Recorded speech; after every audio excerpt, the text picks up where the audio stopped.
All right, welcome to the show tonight. Thanks for tuning in, and welcome to the Tony Gomez Show. Tonight, I have the distinct pleasure of interviewing my brother and bandmate, Mr. Alex Dominguez, bassist for Devastation, Annihilator, Sufferance, Killamora, Black Lung Conspiracy, and his new project, Adjusted. Ill Adjusted. Alex, how's it going tonight, brother? Doing all right, man. Doing all right. How you doing, brother? Oh man, doing great. To us catching up tonight. And another day in the grind. I know you're just getting out of work, so we're gonna have some fun with it tonight. And I'll try not to keep you up too long. But man, That's thanks all a right, lot for brother. making Whatever it some takes. time. That sounds cool, man. Thank you. And uh, you know, me and you, fuck, man, we've gone way, way back. And just thinking about, I think probably the first time I had a chance to meet you, Alex, was the first time my drums with Aggravated Assault, and you guys had us open for you guys over at the Ayers Event Center, I and remember. what I remember about that show, about not only opening up for you guys and getting a chance to meet you guys for the first time, was that was the first show that my dad went to go see me play at. And Oh man, shit. yeah, and he's a retired police officer, and we had a song called "Cops Suck," and our singer What? Tim just let it go that night, man, saying all kinds of shit about cops. And yeah, anyway, to make a long story short, my parents were divorced, and I was spending every other weekend at my dad's house. And that weekend, I ended up spending it with him. And by the time we were driving home, he was telling me, "Hey, I need you out of that damn band." And needless to say, I told him, "All right, Dad, I'll leave the band, whatever it took to keep Dad happy at the time." But hell no, I wasn't going to leave that band. But that was the first and last time my dad saw me jam, up until like just 2 years ago at the Christmas show that we put on over here. And I don't blame him, because, after that first, I was thinking, what the fuck am I going to walk into next time? Yeah, I had a bad taste in his mouth. Like, I don't know about this. But I I don't know. think at the time he wasn't retired though, right? He couldn't Yeah, have been he's already retired. been retired for a good Oh, while right now. no, during your first show, he couldn't have been retired because you were still young. No, he was just he dropped in. He knew we were playing. I told him I was going to be jamming, and he popped in to check it out. And if it wasn't, getting so being outspoken on the microphone about CCPD that night, it probably would have been just fine. But it just hit a little. Also, also a little known fact that a lot of people don't know Yeah. about the band you play drums with. Little fact: you had hair. That's right. Once upon a time, I did have hair, and it's funny you should Yeah, say that, man. Because when I had Jasmine, that was in '95, and that's when I started trimming the hair back a little bit at a time, from a fat mohawk to a skinny mohawk, to even with just like a braid back there, like the missing link, before I finally yeah. just took it all off. And yeah, so many people have known me for within the last 20 some odd years that they've never known me to even have hair. So, if I ever show them a picture, they're like, "What the hell?" But yeah, Yeah. man, shit, if I could, man, I tell you, if I could just have it all again. Oh, you're so blessed, dude. You got great hair. Hell yeah. I mean, yeah, I still got it, but That's it turned, right. but it's getting grayer, but it comes with the times. That's right, bro, man. I'll take it. I'll take a gray, man, if that's who I could to do it. But luckily, Lori likes me just the way I am. So yeah, I'm just gonna keep rolling with it. I've it's a hairstyle I've come to adapt. But anyway, if I It's had it good on you, anyway, bro. Good on you. thank You you, wear it bro. well. Thank you, man. Well, Alex, you are a thrash metal legend, brother. You formed. You're one of the founding members of Devastation. You formed Annihilator. You've always stayed busy. I'm glad we were able to projects together. When we did Killamora, and we had that going for years. You had me jump in with Black Lung Conspiracy, and I helped out with Annihilator here for a few shows. And Yeah. I loved it, man. And you've you've always done a lot, man, and seen so much in your career already. And so I want to kind of get into the career, and talk about, maybe hit on some cool stories, and Yeah. and get into the history that you've been able to create in thrash and heavy metal, and luckily I've been able to share a little bit of that history with you. But getting things started tonight, Alex, was there a particular bassist that influenced you to start picking up the bass guitar? Actually not.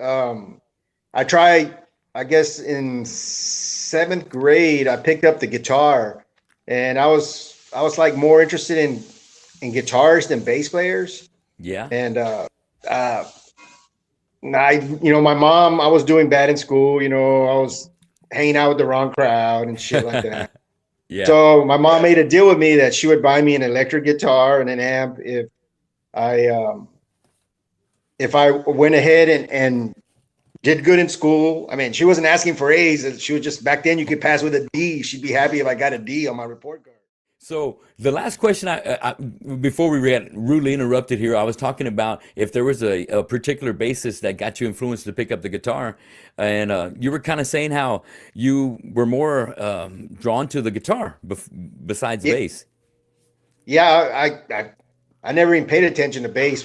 I mean, in those days, like I said, this was seventh grade, and Yeah. I got, make a long story short, my mom, she said if you made good grades in school, which good grades to her were a D, because you could pass with a D back then. She wasn't expecting A's. She just said, as long as you She gave you pass, a lot of I'll get wiggle you an room. electric guitar. Yeah. So I ended up taking guitar lessons at Sound Vibes back in seventh grade, and I Cool. can't remember who the instructor was, but he told me he told me, I want you to make a list of songs that you want to learn, and I'll teach them. And I said, well, cool, shit, all right. So I Yeah. went home and sat there, and I was like, all right, you know what? I want AC/DC, a whole lot of Rosie, and then I want to learn UFO, Lights Out, and all this. So I wrote all this stuff. Took in my Yeah. my list, and I gave it to him, and he looks at it and crumbles it up. Nope. Started me off with like Mary Had a Little Lamb or some shit like that. What? Oh shit.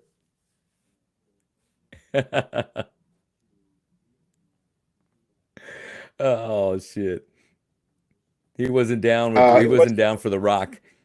yeah, I wasn't expecting to ever be in a band. I mean, I was never good at guitar, so I just messed around, a couple of rhythms here and there, but I always played it. And Yeah. it wasn't until Rodney Dunsmore from Devastation approached me one day, or called me up actually one day, and asked me if I wanted to be in a band. And I was like, yeah. I said, I can play guitar. And they're like, no, we have a guitar player. We're only keeping it to one, Dave Burke. I'm like, Yeah. well, what am I supposed to do? Thanks a lot for you guys tuning in and checking it out in the audience. I appreciate it. Tell your friends to check it out too. We still got a lot of show left. Now, You. all right, man. We're on. We're on. You're in. Yeah. So Okay. Okay, cool. I think right where we left off, we were talking about how Rodney gave you a call and said, "Hey, you know what? We want you to join the band," but you're wondering, well, what am I going to do if Dave's going to play guitar? yeah, and he said, well, play bass, and I was like, I don't know how to play bass, and he goes, well, I don't know how to sing. You want to do it? I said, yeah, I'll do it. Fuck it. So Yeah. I thanks to my older brother who was uh, like connected with Galvan music, because he used to play Yeah. with in Bobby Galvan's jazz band as a saxophonist. So my older brother, thanks to him, we went in there, and he bought me my first. Well, actually, he didn't buy me. He established credit for me. Yeah, like co-signed and stuff to get my first amp and my first bass guitar. So, but I got to step back a little bit. I did admire one bass player back then. Yeah. It just kind of came to me along with guitar. It was more like one bass player and the rest were all guitar players. It was Lemmy from Motorhead. He That's was right. he was the one that, I mean, played that bass like nobody else played. Man. Nobody else has ever played that bass like that. So it Right, was man. it was Lemmy. I have to say Lemmy didn't influence me, but I was really into his playing and stuff like that. He used to have the Yeah, microphone man. up, and that Rickenbacker. It's like I tried playing a Rickenbacker one time, and those Yeah. things are those things are heavy, dude. I mean, those things, at least the older ones, where the auto was like, I was hunched over. I was like, I don't know how the fucker, can play 2 hour shows Damn. with Rickenbacker on, so. Right. Yeah. Well, that's what makes Lemmy such a fucking metal guy, dude. That he started doing it at such an early age. And when I think back at Lemmy's start, man, he was there at the very grassroots of rock, in England. Coming up with Chuck Berry and all that shit, and bringing his own blend of it. And throughout all these freaking decades, he stood the test of time. And we just, me and you have just been, big hardcore fans of everything he's created out of Motorhead. And geez, that just kind of, brings me to thinking about the Motorhead and Cro-Mag show over there at the Ritz, man. I know you made it to that one. Oh yeah, yeah. That was one of the ones I was excited about to see Motorhead, and I remember I was sitting in one of the seats, I think second row. I couldn't remember. I was sitting there, Yeah. and Danny Lohner from Anchor Watt comes Yeah. up to me. He goes, "Hey man," who you here? You here to see the Cro-Mags? I'm like, "Oh, dude, I'm here to see Motorhead." He was like, "Motorhead, yeah." He said, "You never seen the Cro-Mags?" I said, "I don't even know." At the time, I said, "I don't even know who the Cro-Mags are." And he goes, "Dude, I guarantee you, after the show, Yeah. I'm gonna tell you," he goes, "I guarantee you, it's gonna kick your ass. They're gonna kick your ass. And after the show, you're gonna be a fan." Sure enough, after Yeah. the show, dude, I mean, it just the power, the energy, Chromax just sent me in a new direction of finding music. Yeah. Even though there was Shit. bands like DRI and stuff like that, it just shifted me into being more interested in the New York hardcore scene. Like Right. Leeway and Gorilla Biscuits and all those other bands and stuff like that. That it just took Yeah. me in a different direction, and it was that's I fell in love with hardcore then. And- But we left off talking about how you had that introduction to hardcore, watching the Cro-Mags play that night, and that was on the Orgasmatron tour, man, and that was a fucking one of just kind of showing how Motorhead kind of keeps up with setting the standard for fucking heavy music at that, and Yeah, them being ballsy enough to take the Cro-Mags on the road, what a fucking badass combination. Fuck yeah. that was So it's weird because Motorhead has stood the test of time, dude. They've gone through, I'm pretty sure, the disco era, you know, yeah, the punk era, the grunge era, grunge. they're like roaches, dude. They never, and they would never die or something. It's like Right. Hell they yeah. just kept on they just kept on going and going and going and going and till the end. I saw them. I had the pleasure of going on 2 motorboat cruises. Oh Uh, yeah. it's one of these. Yeah, it was one of these big ass fucking ships that you get on, and you leave from Florida, and you would take off, and your first stop would be like one of them was the Key West, Florida, and then after that it'd be the Bahamas, Wow. or it would Yeah. be or somewhere in Mexico or something like that, and I got to go on 2 of them. The first one was cool. Ooh. Slayer was Yeah. on it, Hatebreed, and it's just like all the booze you can drink, I mean, you got to pay for the booze. The food's free. Everything else is free, but you got to pay for the booze. But it was good. The sad part is the second one, we saw Lemmy. We saw the second Motorhead cruise we went on. We saw Lemmy, and when he came out, dude, I only lasted like 2 songs. Dude, he looked horrible, man. He could barely Oh stand. He was real shit. pale, real skinny, and it was heartbreaking, dude. I Mm. couldn't. I wanted to remember Lemmy the way I remembered him in all the past tours I saw him, and Right. it was bad. And then I think maybe a few months after that, I want to say maybe 6 months or a year, he ended up passing, but he looked That's really right. bad. You're So right that's about that timeline right there, and I remember you uh, going to those because you were all about, hey, they freaking take payment plans, man, hit it up, don't miss out, and uh, and I still missed out on that, and that was those last 2 that you were able to make, man. Those were legendary lineups right there, man. Son of a gun, and what a and trip. you could be standing watch. It was weird because you could be standing watching a band, and right next to you is like Tamaraya, or they would just mingle with the crowd. They weren't like, I mean, they Yeah. weren't in the crowd all the time, but they were there enough to where you would run into them like crossing paths, or like, hey, Gary Hall, take a picture of you, or hey, Gene Hoglan, you know, or Chuck Billy, because Testament was on it, or you know, the dudes from COC. Yes. I wrote the elevator with Pepper. I rode the elevator with Pepper Keaton, all fucked up, big old fucking beard gut, his shirt open, teeth missing. Hey, what's up, bro? Hey, what's going on, man? You know, just it's pretty cool. A pretty cool experience to be on. If Man, you ever get a I can chance to only do one of those, imagine. you and your I'm wife gonna should take a cruise like that. I know it. You know, the Headbangers boat got announced last year, and with Lamb of God, you know, doing I guess like the headlining spot.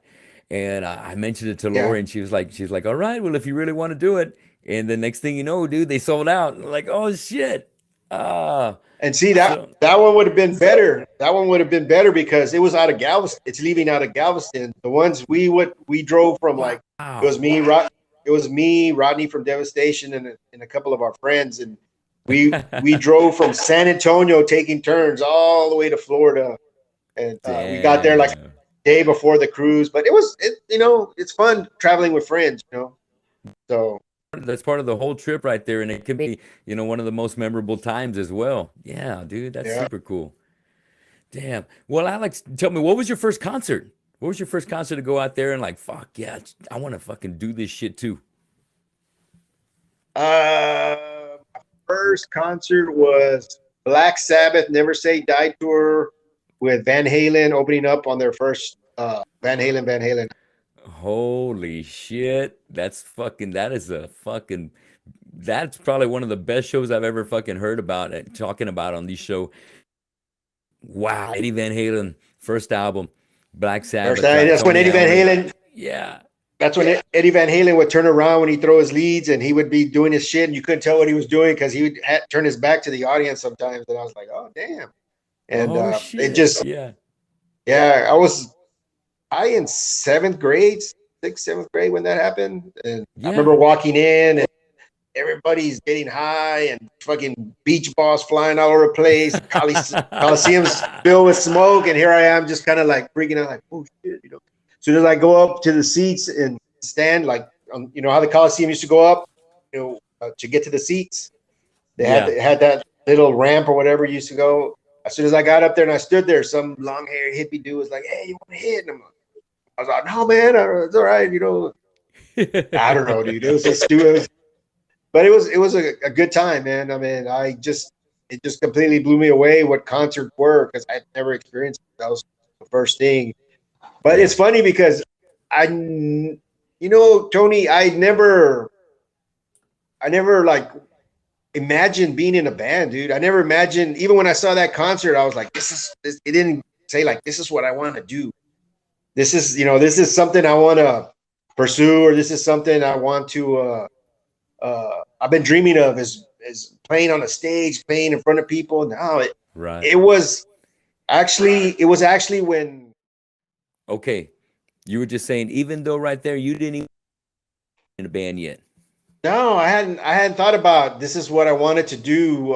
Like, you know, be a performer or play in front of anybody after seeing numerous shows, dude. I mean, I could go on Judas Priest and fucking, I saw them on the Hellbent for Leather tour. I saw them on, I think it was the Unleashed in the East tour here too. Just Yeah. numerous bands. It wasn't until I actually, even when Devastation was formed, I'd never been in a band. Dave Burke had already been with Final Assault. You know, he left Oh Final Assault to shit. form him and Ronnie to form Devastation. So Dave Burke had already was in Final Assault, so he already had the feel of to play live in front of people. Because I mean, Final Assault, I think they opened up for like Metal Church and Ingve back in the day at the Ritz and stuff like Yeah. that. So he already knew what it felt like. Jesse Lopez was playing drums. And Jesse had done some parties and played with some, you know, did some backyard parties or garage parties and had played in some bands. It was me and Ronnie were the only ones that weren't experienced when it came to playing live. But what really did it for me, Tony, I'll tell you what really like, it's like, fuck, I want to do this. And it got in my blood, dude, and it probably ruined my life ever since I got attached to music. You Yeah. know, once it's in you, you can't kick it. You can't. I mean, you've played live. You can't just say, you know what, I'm done. At least I can't. You know, Right. it comes. It's I'm true. I'm done with playing in this band. I'm gonna take a break. I'm not gonna play anymore. I already did what I wanted to do, right? And you're kicking back, and you know, a month later you're bored. Shit, I'm gonna call this somebody up. I'm gonna call this person up. Hey, you want to jam just for the Right. fun of it? It's never going to be for the fun of it, because once you get together, it's going to start taking off, and you're going to start planning and hey, we can do t-shirts and we can do it. You know, damn, it's going to be badass. Yeah, We play live. So you know how it is. You've been in that. exactly. So what really did it for me was when, uh, you know, I think we had already come up with like 5 or 6 songs in Devastation. And Rodney came one day to practice, said, hey, you know, we got our first gig. So I'm thinking, all right, you know, maybe a backyard party, or, you know, a bar down the street or whatever. So we're like, who's Yeah. our first gig? You know, he said, well, the first Devastation gig is going to be Anthrax and Hellstar. Holy And we're like, shit. at the Ritz Theater. And I'm like looking at saying, what the fuck? And everybody's like, what, are you serious? He goes, yeah. He goes, I got us on that, the Anthrax Hellstar. And Anthrax was, I think, spreading the disease. They were. If I'm not They mistaken, were. I was there. it was. Yes, dude. That And was Hellstar fucking was badass. for that their first album, Burning Star, I think it was. That was on Combat. Yeah. Running with the Pack was on And there. Yep, for sure. so Oh, dude. I was like, oh shit. So, you know, here we go, day of the show, and I'm kind of like, there's no, you know, we still haven't played in front of anybody, me or Rodney, right? And you know, I'm just like, fuck, we're rolling our shit backstage. I'm over here rolling a little fucking, it was a 15 Sun amp, just a 15-inch speaker Yeah. cabinet, and and I think the brain was built in it. And I'm wheeling it into the back of the Ritz, and I can hear the wheels going, wee, wee, wee, you know, squeaking. I'm pushing it up, and as I'm going up Yeah. the ramp to get to the stage, I'm looking, and I'm like, holy fuck, you know, Scotty Ian's fucking Marshalls stacked to the top. I mean, a Ooh. long wall of Marshalls with camouflage covering, Yeah. and I'm Yeah. just, and here I am with my little fucking amp. I'm like, what the fuck? But you know, just to make a long story short, we came out from back there. The lights were out and came back on. I think that was a sold out show. The lights came on. We walked out, and dude, that was like, I guess I Yeah. can't imagine. I'm not a heroin addict, but I watch enough of that intervention where they do it one time and they're hooked, you know. And that was it, dude. Funny thing Yeah. is, it felt so natural because I had seen all these bands live before I had joined Devastation, that Yeah. I knew what I like. I knew what I like to see in a band. You know, I like to Right. go when I go to a show. I want to see fucking, you know, energy and moving and all this and that. So it was natural, dude. I mean, I just remembered, you know, oh, you know, seeing, you know, James Hetfield thrashing or this and that. I didn't have hair at the time. It was like about up to my shoulders, but you know, I just that's what made me wanna, not, you know, at the time, yeah, I'm not gonna lie, it's like, I want to do this. I want to tour the world. I want a record deal. I Yeah. want the whole shebang back then, you know, before For computers, real. before Facebooks, any social media, before, you know, Right. before HBO probably too. I don't know, you know, before anything, you know, that's how old it Right. was, you know. Yeah. So that's what made me want to, you know, actually do it. Not like my first rock show, or, you know, several rock shows later or several concerts later or whatever. No, Yeah. it was that first time feeling that, yeah, dude, I can't even describe it. You know, seeing your friends all, you know, Yes. all throughout the whole theater, because you know how the Ritz was 2 levels. You know, I'm looking up and I'm seeing my friends in the balcony pointing down. Yeah, motherfucker, and I'm Yeah, like, motherfucker. There you you know, go. it's like, holy shit, you know, Yeah. this is cool. You know, this is really cool. I like it. You know, it's just never feel, and I've never looked back after that, dude. It's been I'm whatever. telling you, You know, man. I can't blame you. What a moment, like a sold out house right there, playing with Hellstar and Anthrax. Those are the guys that, Anthrax right there. Those are the one of the big four. And at that time, them coming to town was a freaking big deal. But oh now yeah, that you having a chance to open for them, it's like, what the fuck? This is gonna be fucking badass. And yeah, I can only imagine the excitement, and now your career just kind of is a testament on how much that night just changed your life. And after that, did. boom. That is kick ass, So man. it was on So after that. It was like, that's it. right, dude. So Devastation's jamming. That was their first show. What were some other, memorable moments in Devastation? Oh shit. There was quite a few, man. The Anthrax, that was one. Playing with Watchtower, going out of town for the first time, playing out of town. I mean, Yeah, Watchtower, uh, badass. Hell yeah. I it was weird because I learned a lot from Rodney, dude. I hung out with Yeah, Rodney when he would go make flyers, when he would do this, go make shirts, and I picked up a lot of things from him that I took over to Annihilator that yeah, helped us achieve some stuff. I mean, it wasn't all about. I mean, I wasn't even back then. I wasn't the type of person that it's all about partying, getting fucked up and all that. I wanted to actually learn how he did it because it seemed that the stuff he was doing was successful. At the time. I mean, right. you got Yeah, to. I have to. I mean, not sucking ass on Rodney Dunsmore or anything, but he probably was one of the ones that, or the only one that actually bought uh, starting Devastation. Of course, started the first thrash band in Corpus because before that there was other bands like Purple Mushroom. They had right. their I'm not gonna say 5 minutes of fame, but they had their way of doing things where they would come on the Domingo Pena show, playing on Sunday, or Yeah, they were play Bayfest, or they did their thing, yeah. They and they had were their lane successful right at there. it. And I picked up on Purple Mushroom in high school because when I went to Carroll High School, the Yeah. Latin Club, which is weird, dude. The Latin Club used to have a battle of the bands inside the damn gym in the Carroll High School. And this was Yeah. probably, I want to say this was probably like 81, 82, somewhere around there. Okay. So they would sell tickets and that they would pack it in, and there was Awesome. bands like Purple Mushroom, a band called like Iron Sledge, another band called Tokyo Rose, which was weird Yeah. because they were like a three-piece band, like just like Rush and Triumph, but Right. no vocals, dude. They just played, dude, and it was badass, at the time. This is all in the 80s, Yeah. so music has always been around like that in a form in Corpus. You just had to look for it. And Yes, like I said, props to Purple Mushroom for opening the door, for doing stuff that, for sure. getting Corpus recognized, because I'm sure, they reached a lot of people out there. And Right. Yeah.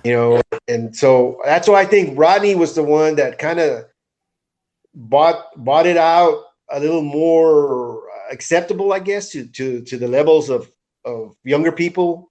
And Yeah. it's all about timing. And dude, I mean, Sure enough. Devastation, when they would throw a show, 1,000 people, 1,000 kids would show up. Can you imagine 1,000 kids now showing up to, I don't know, I don't live in Corpus anymore, but when I did, you could barely get people to come out, for $5, 20, 30 Right. people, but we had a scene back then, dude, and We that sure did. scene was huge, dude. I mean, when Annihilator played with Bloodcom at the Terraza Ballroom on Leper, it was a Yeah. ballroom. I think there was between like 600, 800 people there. Kids, not people, kids. We're Yes. talking kids. Yeah. It was at a time when you could walk on a high school grounds and hand out flyers to people like, "Hey, we're having a show, and next week we're having a show," and Yeah. you wouldn't get in trouble. Of course, there was no school shooting, so you know now it's really strict, and I'm pretty sure nobody even passes flyers out anymore. That's for dinosaurs. Yeah. Everything's done social media, but uh, Right. the scene. I mean, I can talk about the scene forever, bro, because Yeah, it's one of man. those things that it's one of those first time things that we experience thrash metal Yes. being invented, or being actually taking a wave through the United States, and we're part of that, catching that wave, We you got know ours as well. yeah. Exactly, man. And I gotta say something about Rodney too. Me like yourself, I would go to every freaking concert. If it was, anybody playing at the Memorial Coliseum, Same here. to anything I could get my hands onto, a Final Assault playing, and I would always see Rodney, and he was always around whenever fucking anything metal was going on. He was always there, either at the front, and I remember his war jacket. And all the fucking killer patches he had on it, and I was very envious. I was like, I want to be like that dude. I want to be like that guy right there, man. He's got some shit going. He's making moves. That's the guy from Devastation, man. That's a bad motherfucker right there. And I'm very blessed to say, every time I've met Rodney, he's been a super cool guy, man, and very approachable and just very very down to earth. But like you said, man, he was kind of he was like that architect for the scene on how to get take step one, step two, step three, getting promo packs, doing the legwork, calling the Yeah, promoters, getting the gig, and those are the great assets that even as we continue to working together in Killamora, you brought that to the table. You yeah. you you made You've that worked with work for me. yourself. You work with me, and I'm like balls on. It's like it's on. I'm fucking. I'll try everything I can, every direction, and Yeah, what did we end up doing? We ended up opening up for Static X at Concrete. We ended up yeah. opening up for El Nino at Concrete, even though we're different styles of music. But We uh, we were there then representing. Yeah, yeah, Killamora. And as far as I know at that time, somebody can correct me. Killamora was actually the first local band to play the big stage when we played that. What was the that festival sounds called? sounds The of the Sounds of the underground. Underground. That's right. Who was on That was it? Behemoth, Cannibal Corpse, yes, Trivium, As I Lie Dying. yes. It was all the Uh, big shots of that year right then. Everybody was fucking popping, and for us to get the chance to be the opening support act, man. Oh shit.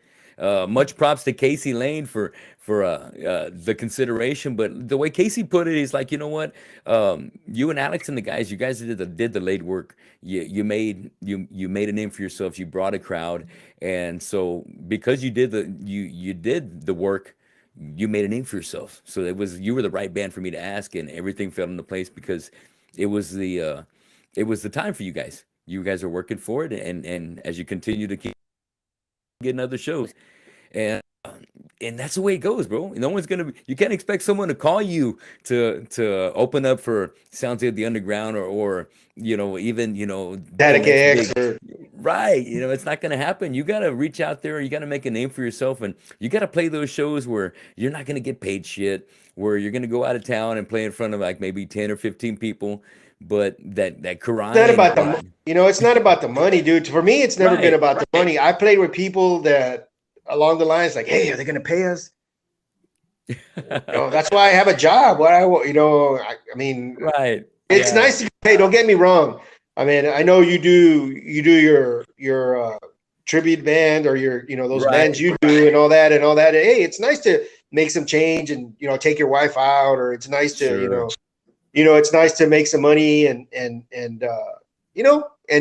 feel like you did something. That's fine. I'm not knocking anybody that does that, but to me personally, it wasn't about money. It had never been about money. Otherwise, I would have quit the first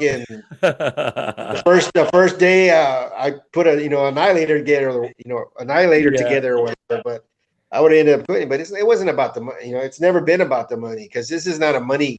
I mean, I guess if you maybe toured a lot now or did stuff, I'm sure you could make money, but I mean, for me, it wasn't about that. It would be like, okay, everybody pitch in, let's go play here in San Antonio, and everybody would pitch in, Yeah. 20, $30 for gas, whatever. Sometimes we got paid, sometimes we didn't. Hey, let's go over here. All right, let's go. I got to rent a U-Haul. We'll hook it up to my truck and, You just figure stuff out a like that. way, and it's because you want to do it, and doing the original music, like you said, doing tribute music and cover bands. Bars are going to pay what they're going what they're going to do to get that kind of music in there. But original bands, they really got to grind, and when they get to a point where they start making some money, you know that they fucking put every fucking dollar that they're making. And up until then, it really doesn't fucking matter because you gotta earn your stripes, and along the way, guys like me and you, it gives us more time to perfect our craft, get better as a band, stage wise, and you just keep learning, gig after gig on how to get better at your craft and eliminate those mistakes that you make and just put it on a tighter performance. And to play for all of our bros throughout the years has always been and has given me a lot of satisfaction, and the gratitude of being able to play with the guys that I've been able to play with is is such a reward in itself, man. To be able to make that kind of original music with you and like Fidel and guys that I Yeah. put 10 years together with, and yeah, it's priceless, man. But all that shit is earned, and it's something you got to grind. You got to grind. Yeah. It's always been like that. It's sad though, because like back in the 80s, I remember a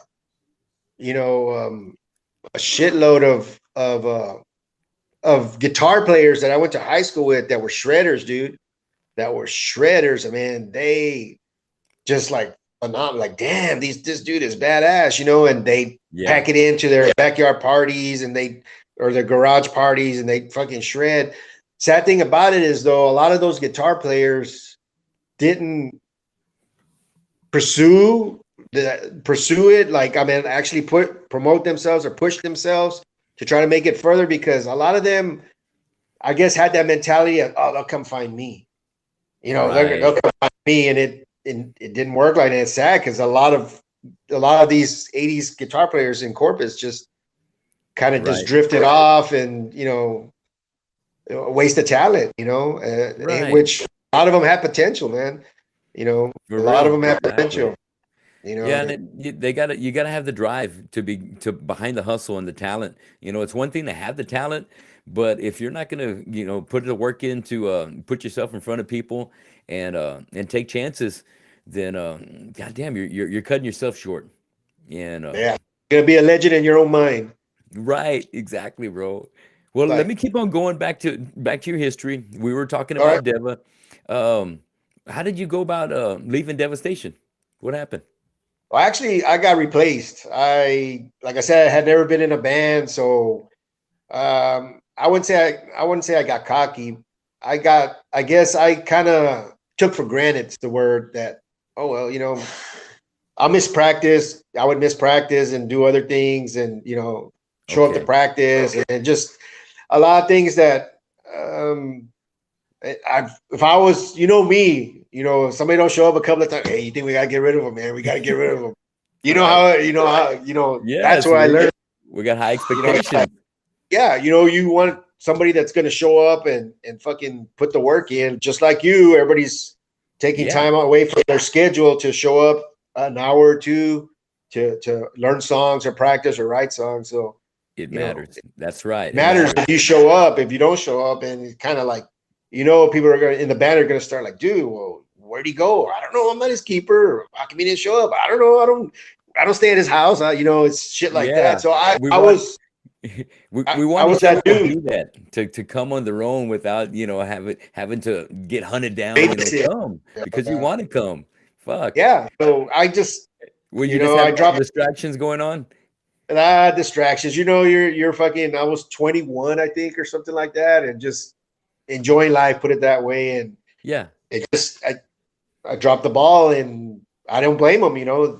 One day they just told me, and it was funny because the guy that the guy Edward Vasquez, who ended up being their bass player, Yeah. he was a friend. He still is a friend of mine. At the time, I would bring him to practice. He was my friend, so he'd show Yeah. up and hang out and this and that. So I heard like a couple of times that I didn't show up. They were like, "Hey, can you pick up the bass?" And they would pick up my bass, and Edward would practice the songs with him. And it's like, oh shit. So he ended up getting in Devastation with. It's funny because Yeah. my mom never let me forget that. She would be Oh. like, I'd come home from work, or and she said, Rodney called you today. Rodney called me. Yeah, he's in Canada, or he's that's where they were on tour with Death or Sepultura. He's in Canada, Oh or shit. he's Yeah. over there in New York, or he's somewhere. and he said Right. he'll be through Texas next week. That he wanted to, he'll see you then or get a hold of you then. And see, that could have been you, but no. What about you went and hung out with all those bums and what did that get you? Nowhere. Look at he's touring now and this. And my mom, even when they broke up, it was still like, Oh, like Devastation. I'm like, damn. Okay, mom, shit. Made me feel like shit. right. She's hard on you, Uh, man. Oh shit. yeah, Oh, God yeah. bless. Well, so okay, so you got you replaced, and then They got you're, and then I'm you know sure they that had, a meeting, they had a band meeting. I went over to Dave Burke's house, and they're sitting there in the car. Hey, well, we just wanted to tell you in person that we'll go ahead and replace you because you're not cutting it, and we need to move on. And I was like, all right, fuck it. I left all pissed off. Fucking motherfuckers, goddamn. What did I yeah, do? And at the time you don't see what you did because you're just pissed off. You're like, why are you fucking replacing me? I don't give a fuck. Like 3 days later, I'm like, you know what? I'm gonna start a fucking band. Shit, I'll start my own band. I don't give a fuck. Started, yeah. writing down, trying to figure out what I'm gonna call it, and just this and that. So, about a few months after that, I came up with a name and then just started looking for people as Yeah. went along or whatever. Right, and that ends up becoming Annihilator, right? I ended up becoming Annihilator. So And it and was and I remember getting my hands on the first demo and like seeing Mark Arispe on there, nothing, and man, everybody just had nothing but hair right there in the very back. And I gotta give props, dude, because I know, I believe it was a Murder wait a on the minute. Front. Go Everybody ahead. had hair except me. I had that fucking chili bow haircut. I had like a mullet. It looked like the collar was long and it It was just like kind went. of short of the. I gotta show the ear, but It was like short of the year. That's because I was the working at. I think I was working at HEB, and they wouldn't back then. You had to wear like a fucking tie to take groceries out and shit, and yeah, they were your gonna hair let you couldn't have touch long your hair. collar. Yeah, That's right. they had no tattoos, no piercings, no long hair. They didn't. HEB was like straight up strict. Yeah, You had to wear yeah. slacks and a tie to carry out fucking groceries. I'm like, what the? Now you see everybody all tatted up on the neck, piercings all over the place, and It's they're on their anything phone. The kids goes. are they're taking out your groceries. They're on their phone, fucking texting shit, and all lazy as fuck. And what the fuck? We used to have to run in and out, dude. We used to have to jog in and out with Hustle. our fast hustle, dude. Hustle, not this. Hold on, fucking take a selfie of you pushing your Right. fucking basket in the parking lot. It's like fuck that. Yeah, times have fucking changed so much, dude. The work ethics have changed, and I see it a lot because I work at the college, and I see a lot of students that do come and work with us, and eh, kids kind of throughout the generations. I was one of them. I thought I knew shit when by the time I was in my teens and my early 20s. And as I got older, I realized I didn't really know shit back then. And I was starting to learn. But at that time, I think, but I really didn't know shit. I was just more attitude than anything else. Yeah, But, God forbid, I did all right, and hopefully our kids, serve us pick up. well, and are Yeah, good representations of mom and dad, and trying to raise them right. But I know what you mean, dude. Back in the day, being kind of hooligans and just running the street and maybe running the wrong crowd, and trying to party on the weekend, and jam out into the newest fucking cassettes that would just come down from San Antonio, or if a yeah. friend from out of town would come down and share. Those that that man, that kind of just it bred into us starting bands with a lot of these guys that we hung out with, where Yeah. I thought it was funny how uh, did Roddy even know that you played an instrument at that time, or he just knew that you were a jammer and that was good enough to ask you to join a band? It was funny because I met Rodney. I met Rodney one night. It was me, Edward Vasquez, and his brother Gus Vasquez. Back again, going back to the Coliseum days and any other Yeah, concert, the Ritz and all that. There was this thing that a lot of people used to do is stay the night in front of the door of the place that a band was playing so you can get front row the next day. yes. So I miss my mom, looking down right now, but I missed a lot of school because of concerts, and she was cool enough to write excuses for me that I was sick that Yeah. day. That's why I didn't go to school. But I was really spending the night to see Sammy Hager. I wanted to see whatever it was. So Yeah. I met Rodney. Me, Gus, and Edward Vasquez. We met Rodney. I believe it was the Twisted Sister.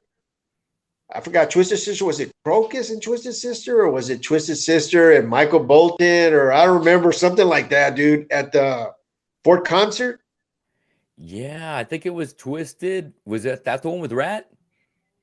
Was Rat I on can't that remember. bad boy? No, I remember seeing Rat with by themselves on their first album at the Ritz.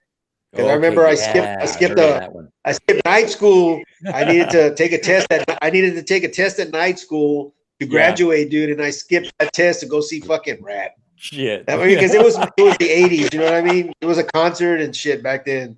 Yeah, and it So was Rat. It was like, shit, man, Rat's gonna come and fucking tear his shit up. Let's go check it out.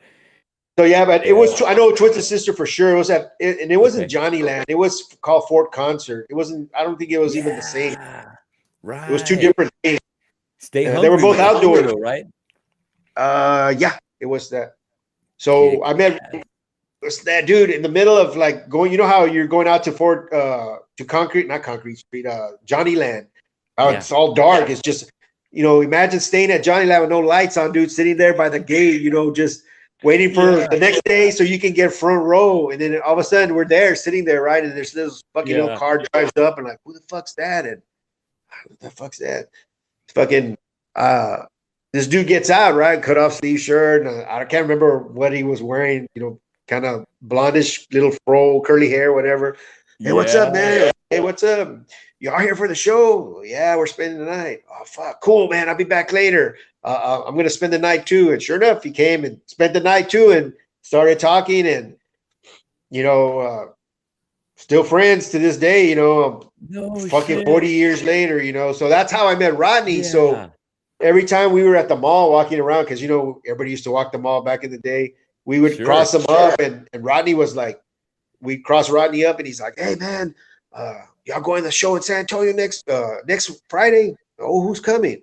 Exciter and Merciful Faith, or he would tell us it's going to be Grim Reaper and Last Rocket at the Sunken Garden with, we would find out our shit from Rodney, so like, fuck it. Yeah. I had a car, so everybody would pile in my car and we'd fucking drive off to go see those shows, in San Antonio. San Antonio back then was the metal capital of the. It was exactly. I would say the world, but I mean, it was the shit. Definitely for the United States, man.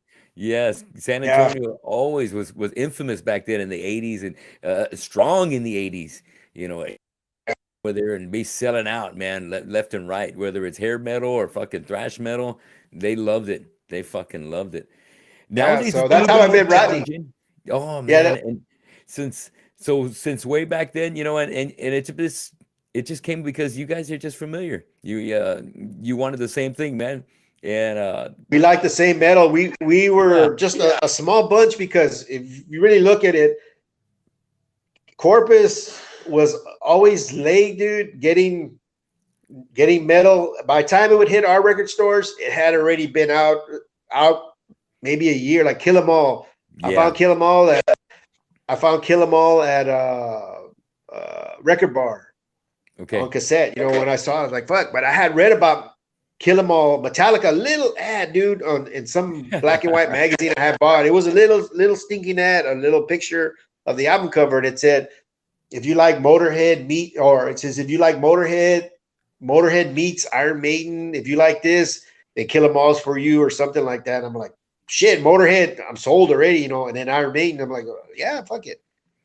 So a lot of times, we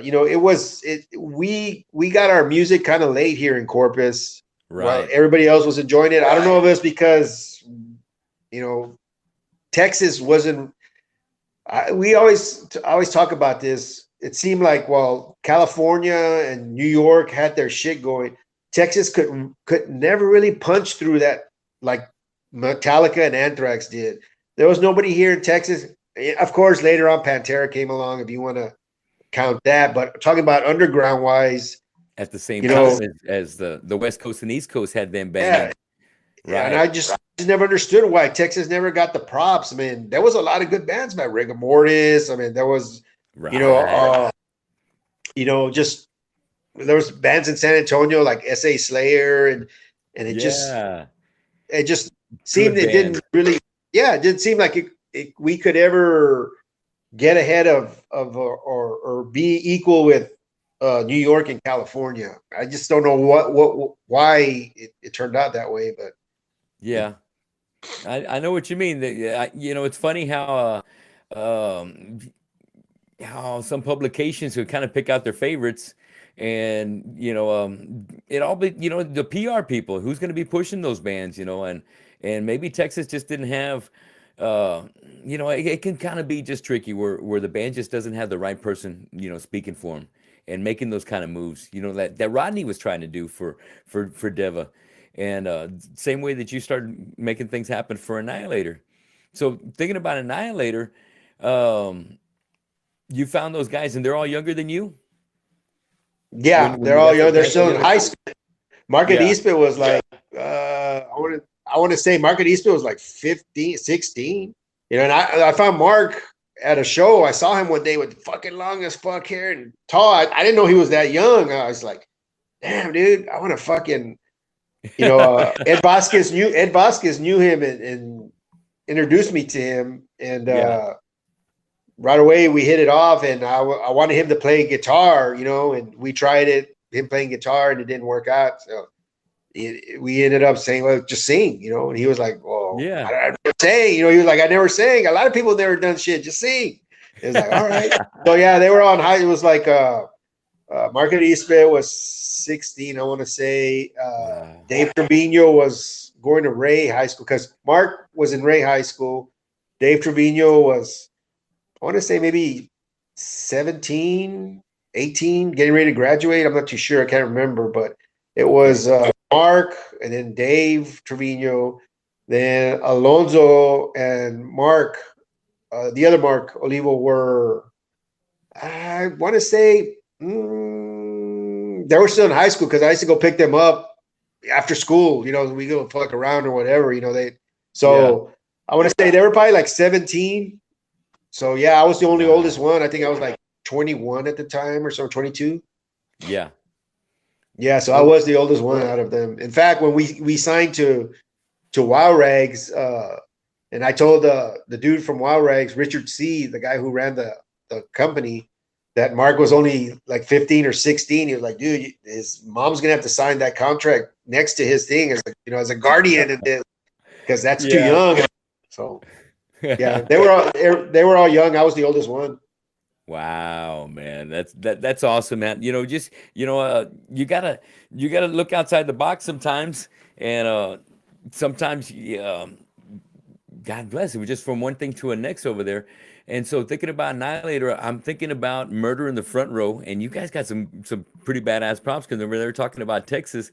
I remember the Annihilator cassette popping up on there, and Yeah. getting some love. And I remember I used to have my own copy of Annihilator as well. And how about some memorable shows with Annihilator? Did you guys ever get up to doing maybe a Milwaukee Metal Fest? No, but the biggest show we did would have to be hands down opening up for Slayer on the Yeah. South of Heaven tour in San Antonio, just us and Slayer. Oh That was shit. that That was is the probably shit the right there. biggest thing that at that time that we ever did. And Yeah. that one That's huge. thanks Ronnie had told me. Yeah, Rodney had told me that he called me up and said, "Hey, because I figure if Devastation was in town at the time, of course, who would have gotten the show? Okay. Hands down, Devastation. I would. I mean, it's a no brainer."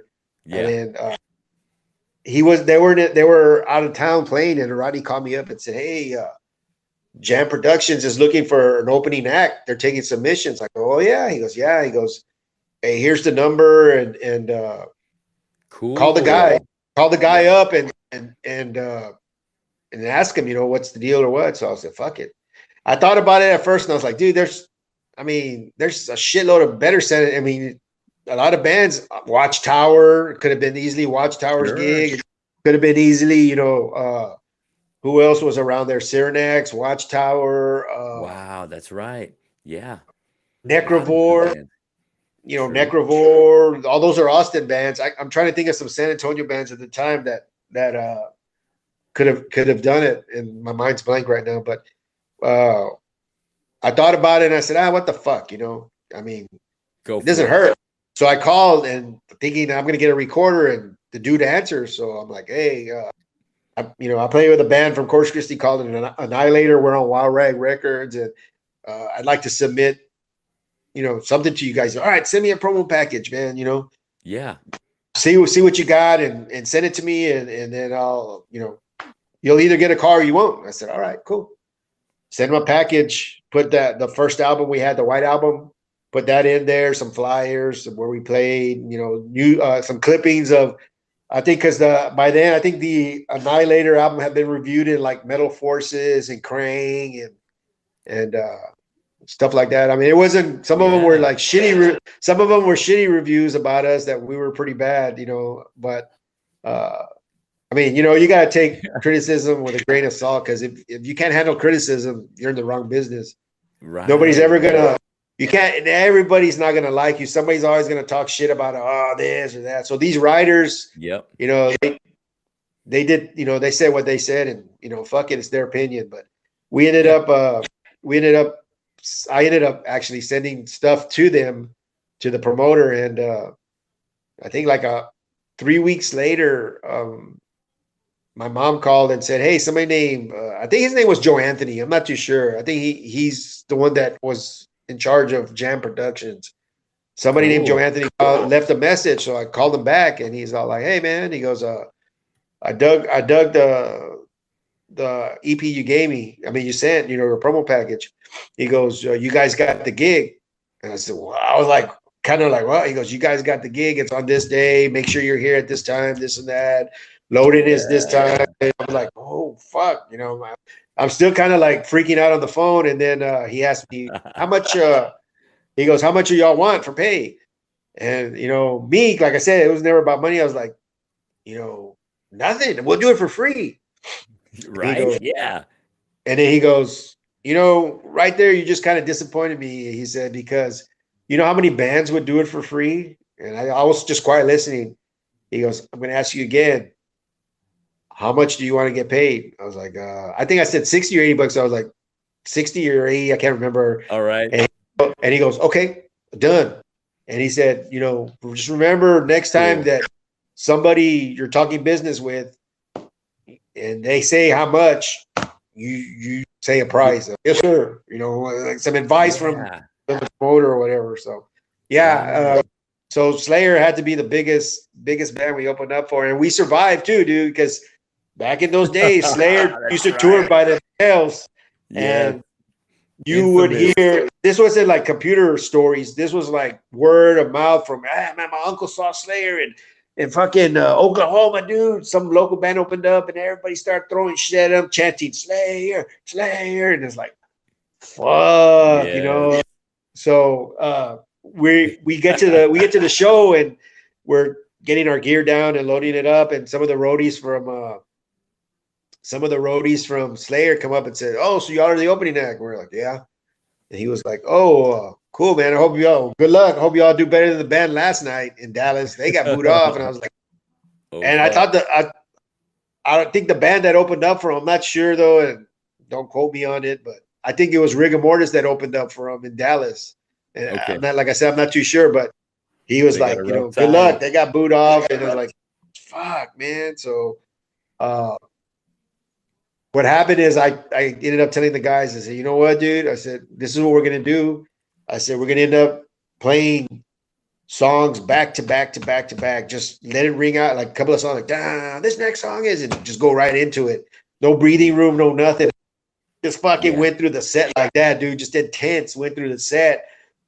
And last song, I mean, just maybe at the end, a few Slayer, but that was it, dude. We fucking walked off of there, survived, and got to play a whole, I think it was like 30 Fuck minutes. yeah. Dude, I was like, holy shit, man. We didn't fucking get hung, get That's thrown, right. shit thrown at us, bottles or whatever, cans or whatever, and we survived, dude. And that's a proud moment to actually say that you could play in front of a Slayer crowd and actually walk away without being booed or you're pulled the plug being pulled on you and stuff like that. So That's right. That's a hell of an accomplishment, man. that Many is, man, at the bands, time. can't say the same thing, and a lot of them are getting booed off, and like you said, having shit thrown at them. When we saw, I'm sure you were probably there at the same show with the Wasp at the Memorial Coliseum, and Slayer Yeah, was on Rain and Blood. Raven had the hardest fucking time coming on everybody's before talking, them. throwing shit, everybody's like boo or sitting down for them and all that shit. Dude, the worst Yes. part, I didn't was the Hella Waits tour in San Antonio at the Cameo. That Whoa. Yeah. the opening band played. Everybody turned around and sat on the floor and fucking stuck their fingers up like that to the first band. Oh, I was like, fuck. damn. That's So hardcore. That's some shit I would hear about, like in over there in the Bay Area. The Exodus Slay team, man. When they fucking didn't want, when they you just got denied. They just turned their back to you, and that was fucking it. They were making a statement right there. yeah, Wow, yeah. dude. That's Shit. so. Yeah. I You would made it. say, I mean, yeah, Slayer would probably be the biggest thing, and then we got invited to play with Rigor Mortis when they got signed to Capitol Records. We were pretty Killer. really good friends with Rigor Mortis. They would always like playing with us. They always let us. I would call up Bruce and hey, y'all got anything? Yeah, man, we'll put you on the bill. Come on in. We would go play with them all over the place in Fort Worth, Dallas, and stuff. Fuck yeah. So they were cool with us, man, and we that was another big one. It was like I think it was like something called the Arcadia Theater or Arcane Theater or something, and they had just signed to Capitol Records, so it was a big deal for them. That was the first time they're going to Yeah. play. They hadn't played since the record, and so that was another big show. Blood Con. There was other shows that were big That's right. attendance wise. The bands weren't as big. Uh, the bands weren't as big like popularity wise yet because they were still in the underground, but bands Right. like we did 3 shows with Blood Come in Texas, San Antonio, Corpus, not in that order, but San Antonio, Corpus, and McAllen or Edinburgh. Hell yeah. We played with Nuclear Death. I don't know if you're familiar with them. Lori Bravo, the bass player, and they were like, I think she was like, to me, like the first metal chick that had that playing bass, Oh fuck, shit. grinding it Nuclear out. death. Fuck yeah. Yeah, so we Wow. played 2 shows with them, El Paso and McAllen, and then who else did we play I know with? The you Crumbsuckers. We Crumbsuckers, ended up yes. opening up for the Crumbsuckers. We played with, of course, did we play Watchtower? I don't know if that was one of them. A lot of local bands. We play with like Mucus Membrane, Rotting Corpse. For We played with sure. who Yeah. else was it? Brutal Poverty, I think. We played with them. Fuck yeah. Man, I mean, the whole gambit of all the local scene around here, and you were, you being, right behind, here's Deva, and then here's the next fucking big thrash band right behind Deva right there. And in the circuit here in Corpus, just running shit, dude. It was really fucking badass. And there was a lot, like your bros on the other side, like you said, Mucus Membranes. You had Mike and Joey getting their Joey, jamming on the other side right there. Chivo, Mike, Joey, Chivo. Yeah. Shout out to them. You Yep. know, Mark uh, Salas out there. Mark Yep. Salas. Yep. And Shoot, man. but you got to also give shout outs to the other bands that kind of paved the way for us in their own way by at least being, metal like Purple Mushroom. You got to remember Virgin Force, Yeah. Virgin Pete Force. Perales, shout out to Pete Perales, Yes. Death Rage, Big Tim, Right. Tim Leal, Death Rage, Rest in peace, Tim. That's right. Yeah, I think right, Aggressor was back then. Yeah. Another name that Dave Lozano mentioned a band called what were they called? Star Chamber. That was another yeah, band that was kind of like in that Final Assault kind of realm out back then. Makes me think of Reynolds Champion. He was out there jamming with his hey, band. he You know was what I mean? Reynolds Champion was a entrepreneur, man. Right, Excuse me. man. He was ahead of his time, man, for here in Corpus, dude. Yeah, I mean, he Wow, was man. like, come out Alice Cooper style with a cape and a fucking boa constrictor snake around his neck, or he'd come out with like, all glam and glittery and just, Yeah. used to have that high pitched fucking range, just those vocals like that. There was a Fucking band called Demon Slayer back then too. Demon Slayer. Those, like I said, there was a lot. I'm sure like there's even more bands that I hadn't heard of since I was still young and hadn't got into metal. But all those people, Leon, Leon's yes. been That's part of the right. scene for Calderon's been part of the scene for a long ass time. Shout out to him Man, and trying to remember who else. yeah, man. We're just grateful for those guys, going out here and starting to set the groundwork and getting these bars to let their bands play, which made them a little bit more acceptable to have our bands come in there and play. They wouldn't even let And minors in, dude. Because I remember going to see Virgin Force because Pete and them were older. yeah, I remember a little me, bit. Gus, and Ever Vasquez going to go see Virgin Force at some little, I don't know if it was a biker bar. It was a little dive on Air Street called Uncle Wade's or some shit like that. Not the one that's in the Oh shopping wow. center the shopping center that I don't know if it's still there or not, but it was right where, I don't know, I can't even describe where it was at, man, but it was on Air Street. I remember, and it was just like a standalone bar. We Yeah. went up to the door and there's some big ass dude drinking a beer, and he's like, IDs, and we're like, oh, okay. Now as we start walking away, he's like, whoa, whoa, whoa, whoa. How old are you? Like, 17 or whatever, and they're like, all right, come on in, man. Go ahead, just stay away from the bar though. So we'd sit there and we, check out Virgin Force and stuff like that, and I Yeah. mean, any way I could get any way I could see live music, I mean, I Yeah. would go out and see it, Go check it out. whether it be a Exactly, man. backyard party, where it was a backyard party or somebody rented a hall or an actual show, or Yeah. I always like you. I went to everything, dude. I mean, even if I didn't liked it, I went to Molly Hatchet. I like Molly Hatchet, but went to Yeah. here at the Coliseum, Molly Hatchet. I went to see fucking I can't even remember half the bands, but it was just to We go love to. live music. We love seeing other guys up there doing what we love to do. And whether it's a band we're not maybe huge fans of, you know, uh concerts were our thing. Concerts were that was our place to be.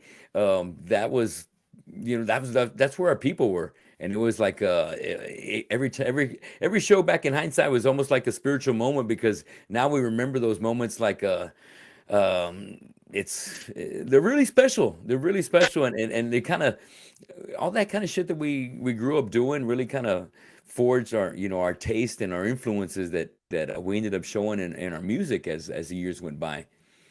And coming back to Annihilator, what ended up happening to cause the band to break up? I didn't. Well, it wasn't actually a breakup. What happened is, of course, like towards the late, we're like 89, 90, around that time. We had already put out 2 EPs and a picture disc. What had happened is we started finding out there was a band from Canada called Anialator, spelled the right way. We spelled it I spelled it the fucked up way. Lucky I did, so there would be no, the names would be Yeah, there's a different, but difference. pronounced the same. Yeah, Sure. I was lucky. I was like I always say the same. I was lucky. I was a bad speller to come up with, that That's fucked up right. way of spelling it. So it was another band from Canada called Anialator, Jeff Waters' band, and they were already had been got signed to Roadrunner at the time. Videos, Right. their first album, Alice in Hell, was coming out, and how can you compete with something like that when we were just like a grain of salt in the metal universe? And we wanted to keep going. Like I wanted to keep going, and I wanted to get signed, dude. And we're thinking the reason, and I would send our demos and I would send our music everywhere, dude. Big promo packages, nice and packed with info and all that, and we were never getting signed, and it was kind of Mm, frustrating at the time because yeah. towards the end of the 90s, thrash started changing. You know what I mean? It started kind of ran its course, and all the bands that had had signed in the middle of the 80s were the ones who survived. Everybody else that came in late or whatever, it kind of died off thrash, and it kind of went into that, I guess death metal started hitting, close to the Okay. 90s, like Malevolent Creation and stuff like that. Vocals started changing. Sepultura. And yeah. Well, Sepultura had already been around because shit, They did the Devastation first toured. couple before Yeah, Beneath the Remains. Yeah, yeah. They were Schizophrenia, Morbid Visions, and sure. I think they Fuck did a yeah. split with a band called Overdose or something on the Okay. Brazilian label. But times have changed, so it was frustrating that I thought to myself, if we're ever going to go to the next level, we need to, probably change the band name, because I feel that the reason nobody's signing this is like, well, Annihilator. No, there's already an Annihilator, even though it's spelled different. Right. It wasn't working out. So I decided to change the name, put Annihilator like on hiatus, or just put it to rest for now, and ended up coming up with the name Sufferance and starting Yeah. starting the band Sufferance. What we ended up doing is I ended up talking to Richard from Wild Rags and told him, look, dude, because of that other Annihilator, and he didn't want to. No, who gives a fuck about them? You're underground, and don't worry about it. And I don't want to be underground. I want to get some popularity. I want people to notice us, not compare us. Yeah. And we had a little discussion on that. And so I told him, look, I'm going to change the band name to Sufferance. And he goes, okay. And then I said, we're going to record a 2-song demo. And are you interested in putting it out? He goes, yeah, I'll put it out. I'll put a cover on it, and we'll make a 2-song. He said, what I'll do is I'll give it out for free, or charge $1. If they order my Wild Rag magazine, I'll include it in the Wild Rag magazine, and put Cool. $1 to it. So we Yeah. went in the studio and we recorded. At the time, we recorded Master of Disguise and Descent to Madness, the All two things right. that were, they were Suffering songs. And so we did that, and after we did that deal with him, we kind of just, if we faded off, and it went into another direction. So in fact, in that 2-song tape, we ended up getting Izzy Munoz. Remember Izzy from Easy. Izzy, guitar player, used to play in Beowulf and used to play in I think he I played in never Final Stuff for a while. I never had a chance to meet him, but that was the Izzy that also paired up with Alejandro on bass, right? Yeah, or Yeah. something. I don't know what they did. We ended up getting him, and he plays the leads on that 2-song thing, because the guitar players we had at the time couldn't play leads worth of shit. So Yeah, he ended up stepping I in as a guest, understand. and you can hear all the sweeps he does, like shit like that. Yeah. It was cool, and so yeah, I mean, you can look it up on YouTube. You can, anybody interested in seeing, hearing the 2-song cassette that was when we changed our name to Sufferance. You can easily look it up on YouTube. Descend to Madness and Master of Disguise. And who was the lineup right then? It was, at the time of the recording, it was me, Jesse Lopez, and Marco Levo. We didn't have a guitar player during that recording. Later on, we found Roland Torres. He ended up joining us, and I don't think he played. He didn't play on the cassette. It was just Okay. us three that were on the cassette. He came in later, but he was on the picture of the demo, on the 2-song demo. He was in the picture. Roland was. So Oh, that okay. was kind of. Well, kick ass. Let me think about this. I know yeah, I remember you telling me you guys made a trip to Mexico City. Share that little story I, with me right there, dude, because I, man, at that time, United States band going to Mexico was a fucking big deal. it was with Annihilator. We went to Mexico City. Yeah, with Annihilator, right? Okay. What had And happened was the in 1990. That was right before we changed our name too. It was weird, but okay. this record label from this record label from Mexico, and I can't remember the name of the label right now offhand, but this record label from Mexico bought the licensing rights to both albums from Wow Rags and decided to put, instead of making two separate EPs, put both EPs on one vinyl and call it the Cool. 2-in-1. I don't know why they called it 2-in-1, but they called it the 2-in-1. I think it was called, if I'm not mistaken. And they released it in Mexico. So the record company, in order to sell more, it was selling good. I mean, it was selling good down there. They decided to take us down to Mexico to do a show, but you got to back up because we weren't the first band to go to Mexico. Devastation actually opened the door for us and Anchor Watt to step in and play Mexico City from that same promoter. Devastation was the first band to play in Mexico City. I think it was 2 nights or 3 nights. Dude, there's video on YouTube. They played a fucking Bull Arena. There's probably like 2,000 kids there. And they're Holy fucking, when they start shit. slamming, dude, you see all this dust from the fucking Bull Arena floor, and there's people in the seats, and there's people, dude, I'm they gonna they look did, at. yeah, Damn. they did that in Mexico City. They did 2 shows in Mexico City, like I said, Bull Arenas, and then they were on a TV show, kind of like, I guess, a Jimmy Kimmel type show that. But a Mexican Uh-huh. version of it, you know what I mean? They got to Yeah. play on a TV show live. I think over like Univision or whatever that Spanish station is. I remember staying up late because Rodney had I don't know if he had called me or I don't know how I found out, but I remember staying up late that night, dude. And the guy come there. I tuned into the TV show and the guy comes on the suit, no, no, no, no, talking in Spanish, and you can see like, you can hear Dave Berg's guitar and Henry and all them are standing there. Devastation! And fucking start. I think they played Eye for an Eye. Dude, I just saw fucking Oh everybody's shit. hair just windmilling, dude, just going off like motherfucking crazy, man. I was like, oh shit. So Yeah. they opened the door for the next band, I think, to go out there was Anchor Watt. Anchor Watt got to go out there, and then we went out there and we played 2 nights. It wasn't a Bull Arena, but we had like about 800 kids there. So they paid for everything. They paid for our airfare, paid for our hotel, they paid for our food.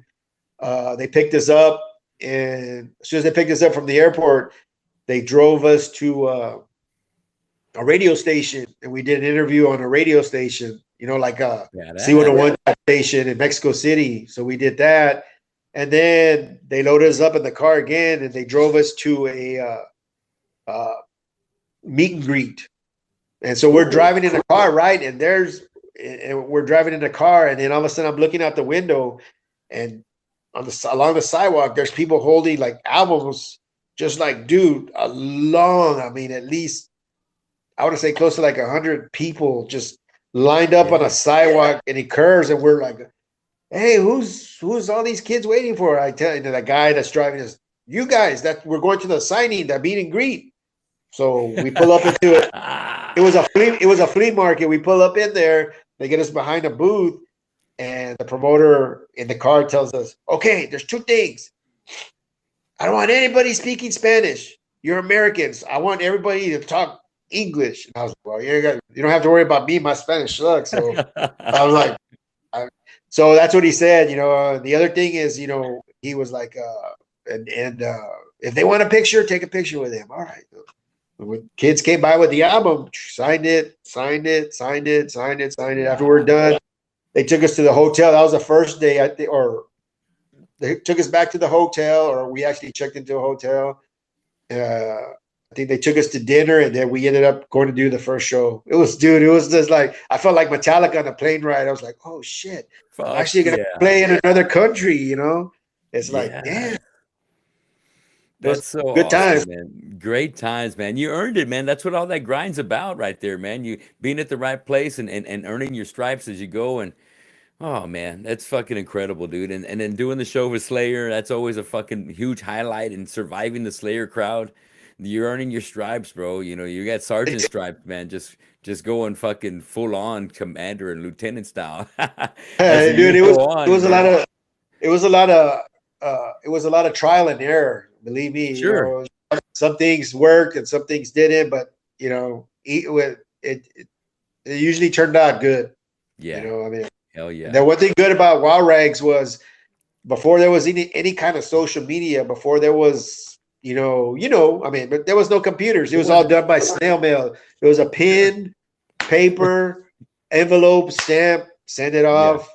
Then it'd come back, they would answer you and they'd send it off again. You'd get the letter, open it. You get the letter like 2 months later or something, but you'd open it up, read it, do the same thing. It was all done like that, Yeah. All just, those fanzines that were out there you that know, had the addresses to other guys, personal ads at, tape traders yeah, and small record labels, buying some ad space in these fanzines so that way they could get their new bands out there for us to enjoy. Yeah, it was a very trying time, and nothing happened fast. And we were the last ones here in Corpus to get the newest music down. It would stream down from Austin and from San Antonio, and yeah, and if you're lucky, you might have a family member that came from California, and it's like, hey, check it out, look what I got. You're like, whoa, and you might just catch it when it's popping. But yeah, that didn't happen for many of us. But that's what made it so special when you got together with your bros and they're like, hey, check it out, I got some new shit. You're like, oh, and it ends up being like, sooner or later it ends up being Killamora that ends up coming across the table. So eventually in our career it gets there. But let me let No, me that let me was get to what go I was ahead. gonna say is the point I was bringing up is that guy Richard C from Wild Rags, dude, he would send shit everywhere, dude. That dude was just fucking just to get his shit. I mean, I would get letters from Yeah. Japan. I would get letters from Italy. I would get letters from Peru, Colombia, Mexico, United States. I would get letters, dude, from uh just Spain, everywhere. I would get letters from Yes. everywhere. I mean, I'd come home and there'd be a stack of letters. Dick Annihilator, this and that. I got the album and this and that. And I was like, fuck, wow, That's that's pretty grinding cool. right there. That guy really put a lot of work into his label and getting Yeah, the band known out there. That's badass. That hopefully that's the kind of people you want to have in your corner as in your career as you keep going. And did you ever come in contact with him again later on? Whenever, say for instance, when you did the rights for of supremacy, did he have anything to do with that? oh no, no, no, It was no. all Richard C was, yeah. he's been gone since I hadn't talked to him. Probably we cut communications. I want to say in 1990, 91. We just Okay. stopped working with each other. And I did see him again, dude. I did see him again. I want to say the mid 90s when Sufferance played the Milwaukee Metal Fest. He had a Okay. booth. He had a booth there. That's when the last time I saw him was there. Oh So shit, man. So Milwaukee Metal Fest, Jamie bringing that show back this year, and he bought the rights from Koshnik, and yeah. I remember you telling me stories about going up there and the van rides and shit. It would just, how long did it take? What, 14, 15, 16 hours to get up there, maybe, right? Oh, I think it took us like maybe I want to say maybe about 17, 20. Just depends on the weather and stuff. Yeah, I think it took us a while to get to Milwaukee. Yeah. Dude, talking about a funny Milwaukee story. Okay. Well, this is Sufferance. We had this guy managing us named Sean Baruch. He was out of Houston, and he was the one getting us gigs and trying to get us signed and this and that. He had a Yeah. management company with some people. He calls me up one day and he says, "Hey man, I got you guys a gig if you want it. Where?" He's let me tell you who it's for. I said, "No, where's it at first?" He said, "It's in Milwaukee." I go, "What?" Jack Koshnick, because he's a promoter, Jack Koshnick, that does Yeah. the Metal Fest. He goes, uh, Jack asked for y'all specifically, which probably bullshit, but he was just trying to butter me up. Like, where? He goes, "Well, it's gonna be in Milwaukee." I said, "Okay." And when is it? He said, "It's like in 3 weeks or 2 weeks or something, like a short notice, right?" Yeah. And I go, "Well, who's it with?" He said, "It's they're only doing 8 shows in the United States, and it's opening for Down when they came out with that first album. I think Nola's the first album or something." Right. Uh, Yeah. yeah, he said they're only doing 8 shows in the States, So one of them is Milwaukee. So you guys are on the bill if you want it. So, dude, imagine driving just for one show, because when we would go to Milwaukee, we would do multiple shows, at least 2 or 3 to get to Milwaukee.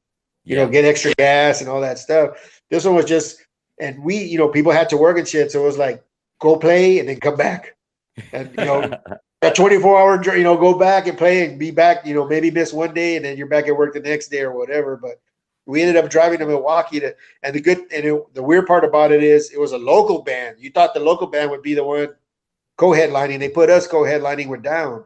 So we got to open up for Down on that thing, Damn. Funny thing is too, Phil at the time try to persuade our drummer to leave us and jam with him. He's because Michael Banks was our drummer, and when we started playing, Phil was like right in back of our drummer, like off of the monitor, checking him out. Mike was a monster on the drums, man. Yeah. And he went and asked. He went and told Mike. He told him, "Hey, man," he goes, "I got a band. I want you to play in for me." And that's before he started all these other bands that he has now. He goes, "I got a band that you would fit perfect for. I need you to come play with me." And Mike was a person of his, Mike had his own personality. Mike was like, "No, man, this is my band." He told Phil that, yeah, respect. Okay. So Mike told him that we all figured out the band that they probably would use Mike for would be Super Joint Ritual. okay. So yeah, I think he would have ended up playing with that, but Phil asked him that, and I was like, wow, I tripped out. Like, damn. Wow. I said, okay, let's go. If I was, I would have said, let's do it, Phil. Right? No just to, shit, just to build up your resume or whatever. So, rest in peace, Mike. Rest in peace. Rest in peace, Mike. Oh, okay. So moving on. What was the next band after Sufferance? Was it time for Killamora? After Sufferance, man, we did Sufferance. I ended up quitting. I just told the dudes, yeah, y'all can keep going, dude. I think I was, I don't know what was going on. I just ended up, I think I spent like 10 years, I think 9 or 10 years with Sufferance. I think it was at the end of the 90s that I decided I didn't want to do it anymore. And, they went on with the name Sufferance for a little bit, and then they ended up changing their name, or different members got in, and it ended up they morphed into like 9 Kills 9. Okay. All right. And then, that's right. And then I did a short little thing with, I think it was Jesse Lopez. It was me. It was, Angel Gonzalez on vocals, Jesse Lopez on drums, and then it was I think Gene Ramirez. I think that was the last name, or Gene Velasquez, Little Gene. Remember Little Gene? Yeah. Guitar player, long hair, little. Him on guitar, and this other guy named Rowan Den on guitar, and we did a short thing called Broken Face. I mean, it was. Yes, Broken Face. Yeah. I want to say it was yes. probably maybe a year. I guess a year. I stopped playing first when I left Sufferance. I stopped playing for like maybe 6 months, I guess. I decided to put something together. Yeah. And I put something. That's when I put that together, and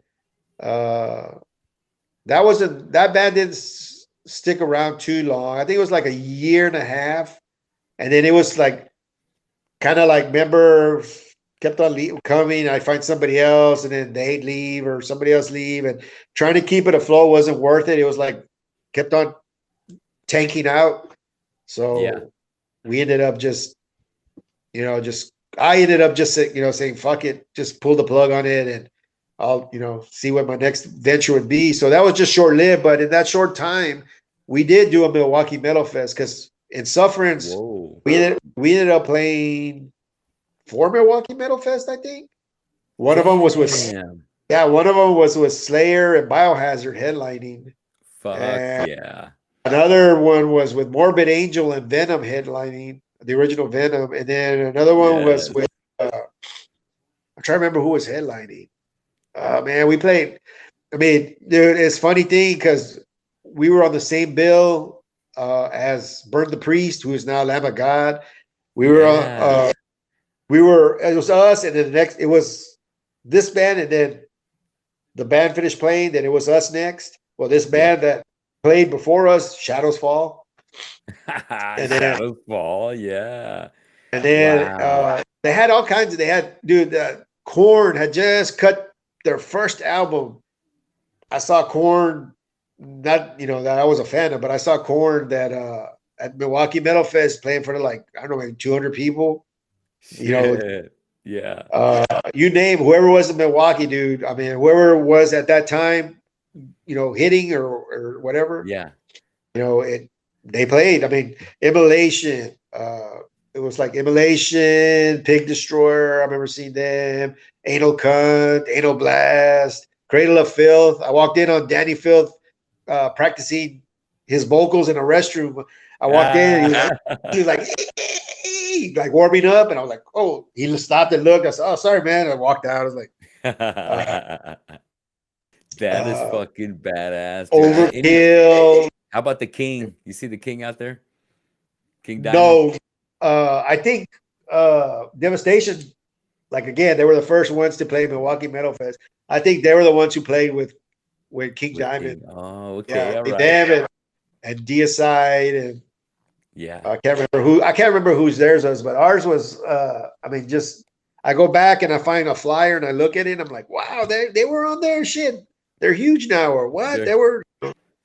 Is right. Hatebreed? I mean, all kinds of hardcore bands. You name it, dude. It was like. I And we know, ended up man. playing. We ended up playing that many, but that Broken Face band, we ended up doing Milwaukee, and then we also did a thing called November to Dismember in San Antonio.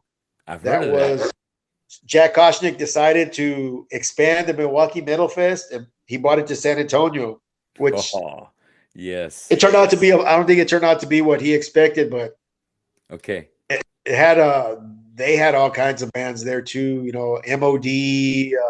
I can't remember who the bigger bands were at the time. I'd have to go back and look at a flyer, but But I remember uh, looking at some of those that I've been seeing for the old Milwaukee Metal Fest and seeing those names like Burn the Priest down there at the very bottom and Lamb of God being there at the very bottom of the list. Not even a logo yet, you know what I mean? Just in the name in there in the mix yeah, and thinking and then seeing still, Overkill, up at the top.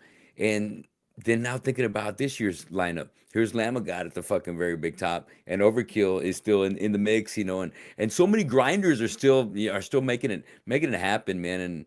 And it's like you said, man, when that metal gets in your blood, you don't get it out. You don't get it out of you. Luckily for us, man, we're still in good health where we can still keep fucking shit up. Let's yeah, see. yeah. Let's see. So after that, was that when it was time for Killer? Yes, I believe Killamora. That's when we ended up. Uh, I don't even know. I remember it was Possum, Steve Garcia. I remember it was Possum. It was Spidey, And Corey. Corey. Corey And Moore, that's I right. don't think you had. I don't even think you had come in yet. It was just us. And I remember it was because I went to hang out with Steve one Sunday. He goes, "Hey, I'm gonna barbecue. You want to come over and just jam? Bring your bass. All right, fucking went over there. We just started jamming around. Just fucking around, drinking beer, and ate some barbecue, and Yeah. did some other activities. That I don't want to say on the air, but We're did some just other hanging out, activities. Yeah, I was like, okay, just doing stuff, having a good time, and Yeah.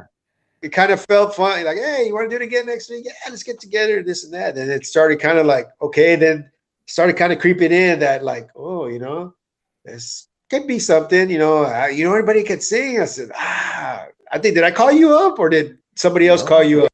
A matter of fact, I ran into Spidey. It was at the Sepultura show at the Pavilion, and I think it was on the Nation tour. And I ran into Spidey, and he goes, "Hey man, let's."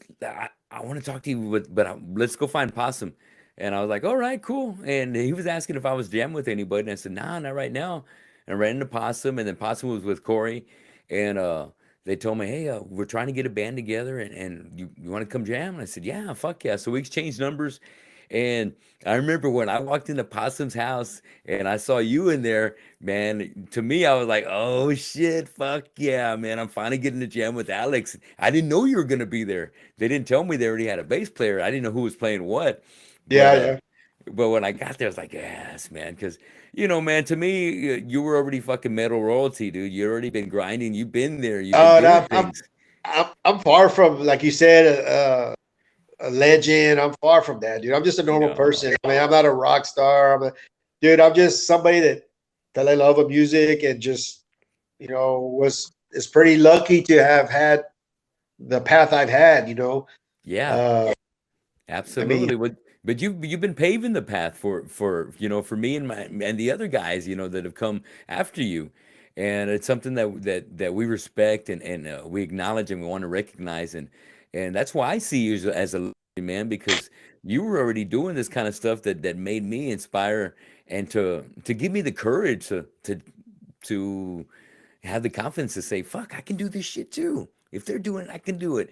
And it's kind of, watching Gene Simmons when I was back in '79, on the Dynasty tour, seeing him spit blood and blow out fire and just being the fucking dominant that he has on stage. Man, I wanted yeah. to fucking do that shit too. I wanted to rock fucking crowds and play to thousands of people and ride around in limousines and all that kind of good shit. And things don't always work out like that, but at the same time, man, I felt like I've accomplished those little dreams in my own special way. But when it came to seeing you in there, and we started putting together music, and we went and recorded a couple of jams over at Beck's. We did some Yeah. shit over there at Beck's, You and know met what's met the funny other though, guys. because I told before you came in, I had told Possum and Corey and I think Spidey, I was like, dude, if this thing takes off or we start doing stuff and all that, I said, I ain't doing shit. I'm not gonna, book shows. I'm not gonna send stuff off. I'm not gonna go push you to go to the studio and this and that. I just want to come in and plug up the bass and play, and that's it. I don't want any Have fun. responsibility. Fuck that. What happened? That didn't work, did it? It didn't work. Hey, we got good at what we were doing, man. And through the progression of the band, lineup changes throughout the year, and going from Spidey to Fidel, going from It kind from of went. Pos. It kind of went from. It just seemed like not that the musicians we had at the time weren't any good. It just seemed like it was a natural stepping progression to get us to where we ended up getting. You know what I mean? I Yeah, mean, before I'm jumping ahead of the story, but before I had, before I ended up stepping out of Killamora to join Devastation again, which we'll get to yeah, that, I guess. Uh, uh, we were playing places like, uh, I mean, dude, we're playing different places and like the Texan and all that. And I was booking us for $600 a night at different places. And I mean, I never hit the money from you. I always kept it. Look, this is how much we made. This is what we yeah, spent. So I always kept a book. But dude, that's crazy money. You know what I mean? But we would pack the fuck out of those places. And I'm not exaggerating, and I'm not like, oh, this dude's just talking smoke out of his ass. I mean, we we weren't. we I mean, we fucking did our work, and we had a badass live show. We had a lot of energy. The songs were tough and strong, on point, and it all fell in place. The only thing that I regret that didn't happen is us getting a deal. I mean, I tried Yeah, hard to try to get us a deal, and I mean, dude, even Billy Milano, he was a fucking fan. He would go see us play in Austin. Remember at yes, Headhunters when we played? right. One night, Oh, hey man, I want you guys to come back to my house. Oh shit, Billy Milano, SOD, MOD, fucking. He wants us to go back to his house. He wants to interview us for his magazine. We're like, all right, we follow him in his little fucking yellow Mercedes, old Mercedes, end up crossing the freeway, and we're all like, oh shit, yeah, just going to his house, and we pull into an apartment complex. I said, I guess he's taking a shortcut through the back, and we pull into a parking spot at the complex, and he's all like, I live here. I'm like, oh shit, I was picturing a house or something. Hey, Yeah. but Billy Milano's an average dude. He lives in a house. I mean, he lives in an apartment. All right. Yes. Going up to his apartment, dude, walking in there, sitting down, seeing that fucking platinum album, SOD album on the On the wall, wall. and just being in his presence, dude, and the coolest motherfucker ever. I mean, Super that cool. dude, cool. And he told me, and I'm not even blowing shit up your ass. When I went to hang out with Midnight, the band Midnight in Austin. Yeah. I ran into him, and we Cool. kind of crossed paths, and he kind of looked at me, and I looked at him, and I was, that Billy? I didn't even recognize him. Is that Billy? I was just like, fuck. And he just kind of looked, and we whatever. So when I was walking back there to go talk to the dudes at midnight after the show, I went through the back room. He kind of followed me, went in there, and then he started talking, hey, motherfucker, with this New York accent. I recognized that. I go, hey, what's up, Billy? He goes, hey, what's up? I said, I don't think you remember me. And he just stayed looking, because Killamora was what, 2006, 7, 8, Yeah. something like that. All through at that time. Yeah. Other time he goes, I go, you don't remember me? He's like, no. I go, I used to play in the band Killamora. Oh shit, yeah. He goes, how's Tony doing? Shit you not, dude. Shit you know. You should get him on this show, man. You should ask him to be on the show. No And shit. I was like, he's good, Okay. dude. He's good. And then he was all like, oh yeah, man. I remember y'all. We just started talking and stuff like that. And Wow, man. it was Yes, cool. man. Very cool. I think about Billy, and we had a little heart to heart, and back in those days in Killamora, I kept the war paint on that I used to do in Integrity. And it was Billy that told me one night, he said, hey, you know what? A lot of bands are out there, bro, and they have gimmicks, but it's because they're lacking somewhere. Your band's not lacking anywhere, and it's definitely not lacking on vocals. You don't need to fucking wear makeup, dude. You don't need that kind of gimmick. You can just let it go, bro. You can just let it go. And because of if it's like he gave me permission to, like, hey, you need it. You don't need this shit anymore. Just do you. Be yourself. Be Be yourself, yourself. bro. Exactly, man. So, yeah, I dropped it after that. And ever since, it's only been like a blue moon whenever I come back with the makeup, whether it's a reunion show with Integrity Halloween or or a something. Halloween gig. But otherwise, yeah, I don't do it anymore. And it was kind of fun when it lasted, but sometimes things just take its course. But I took his professional advice, and ever since then, nobody's fucking missed it. Yeah, some people kind of bring it up, but I think that he was right, that I didn't need to lean on something like that anymore, and just focus on being the best vocalist I could be at that time. But that was a fucking memorable moment, man, because I remember we went to Billy's apartment. I think he had a freaking huge Rottweiler that just started fucking Yeah, jumping on dude. me, and he was He like had trying a to dry hump me and shit. I was like, yeah. Billy, Jeff holy, was all he was trying to dry hump your ear, and fucking Jeff was all like, oh shit, his little pink lipstick's coming out, lipstick lover. He was all like, oh shit, the dog's lipstick, little, oh, we dude, it started was laughing, dude. terrible, dude. I know, right? But what am I gonna do? It's a Billy's dog, and he's a fucking monster. I'm not gonna. I'm just like, okay, I'm at his mercy, Billy, Billy, and super cool. Billy's like, hey, let me cook y'all some burgers. Y'all hungry? Nah, Yeah. nah, man, it's all right. No, please, let me cook y'all. No, Yeah. dude, How about some coffee? We were like, we got to drive back. He's all like, well, shit, how about some coffee? And I was like, he goes, I make some coffee, dude, strong enough to make you shit for 4 days. And I was like, holy. none of us drink coffee. He was like, oh, what the fuck? You know, Uh, you dude, know, he's great, man. another good time I gotta mention was a great moment that I had hanging with all the guys in Killamora, but especially we got to go see the Unholy Alliance tour, and that's when Thy Nice Bleed was opening. So you had John out there, and we were out there in the balcony seats.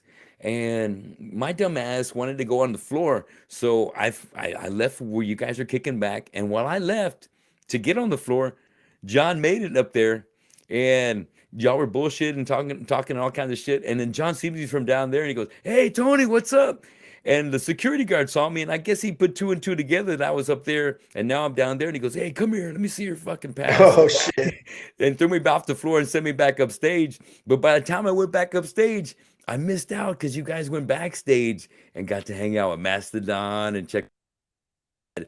And anyway, when that was happening, while you guys are backstage, I managed to get back onto the floor, and sure enough, I'm there kicking back, and there's a guy starts coming up to me, and you might remember Jimmy Bullard from a band called Rocket Propelled Grenade here in Oh town. yeah, Jimmy. He used to, I think he was playing bass for a while for Holy Hell, wasn't he? Yes, exactly. Well, Jimmy's kind of got that Billy Milano kind of look. And so from a distance, I'm seeing a guy looks like Jimmy coming up. And as he gets closer, I start realizing, hey, that ain't Jimmy, that's Billy. And Billy comes up, hey, dude, what's going on? Hey, what's up? He gave me a big old fucking bear hug, lifted me off the ground. And he's like, where's the guys? And I said, oh, they're right up. Hey, they were up there. You know what? They were there with John, dude. I bet you they went backstage, dude. And he's like, "Oh, dude, I got a pass too, but I only got one. Good seeing you, Tone. I'm going back there. Tell the guys, I miss them, and I'll catch up with them." But that was the last time I saw Billy. But that was one of those cool Killamora moments that we were able to share together. Besides, us, going over there and rocking that Sounds the Underground stage, playing in front of, it seemed like about 1,000 kids there that afternoon at 12 o'clock, and leaving And the uh, and stage then and and then there's fucking some of the bands watching us. watching us. Yeah, dude. I remember. I'm thinking. Nick Hippa was right there, and he came up to me afterwards. It was him and the other guitar player from As Ali Diamond watching us do sound check, and he came up afterwards. And he goes, "Dude, you guys are fucking hard, man. Badass fucking setup. I'm gonna come watch you guys when you start." And I don't know if I was already in my own zone by the time we were doing our own thing, but afterwards I ran into Nick after the show, and he was like, "Dude, you guys put on a badass set. I want to see you guys." And eventually I ended up catching up with them later on playing at the House of Rock. And Nick and Tim actually remembered me and invited me backstage. So, you know, uh, it's super cool when you leave that kind of impression on somebody like that. But Dude, you're a hell of a you're not because I'm on your show and I'm sucking ass, but you're a hell of a front man, dude. I mean, dude, you got something special that a lot of singers around here, or even some professionals, people that I've seen, you got some shit, dude. When it's on, it's on, and when you're in a band that's a well-oiled machine, and when it's all clicking on all cylinders, like we were like that Sounds of the Underground, dude. We were just fucking on all cylinders, firing up. big time. I mean, we had everybody fucking in the crowd just going nuts. I mean, Yeah.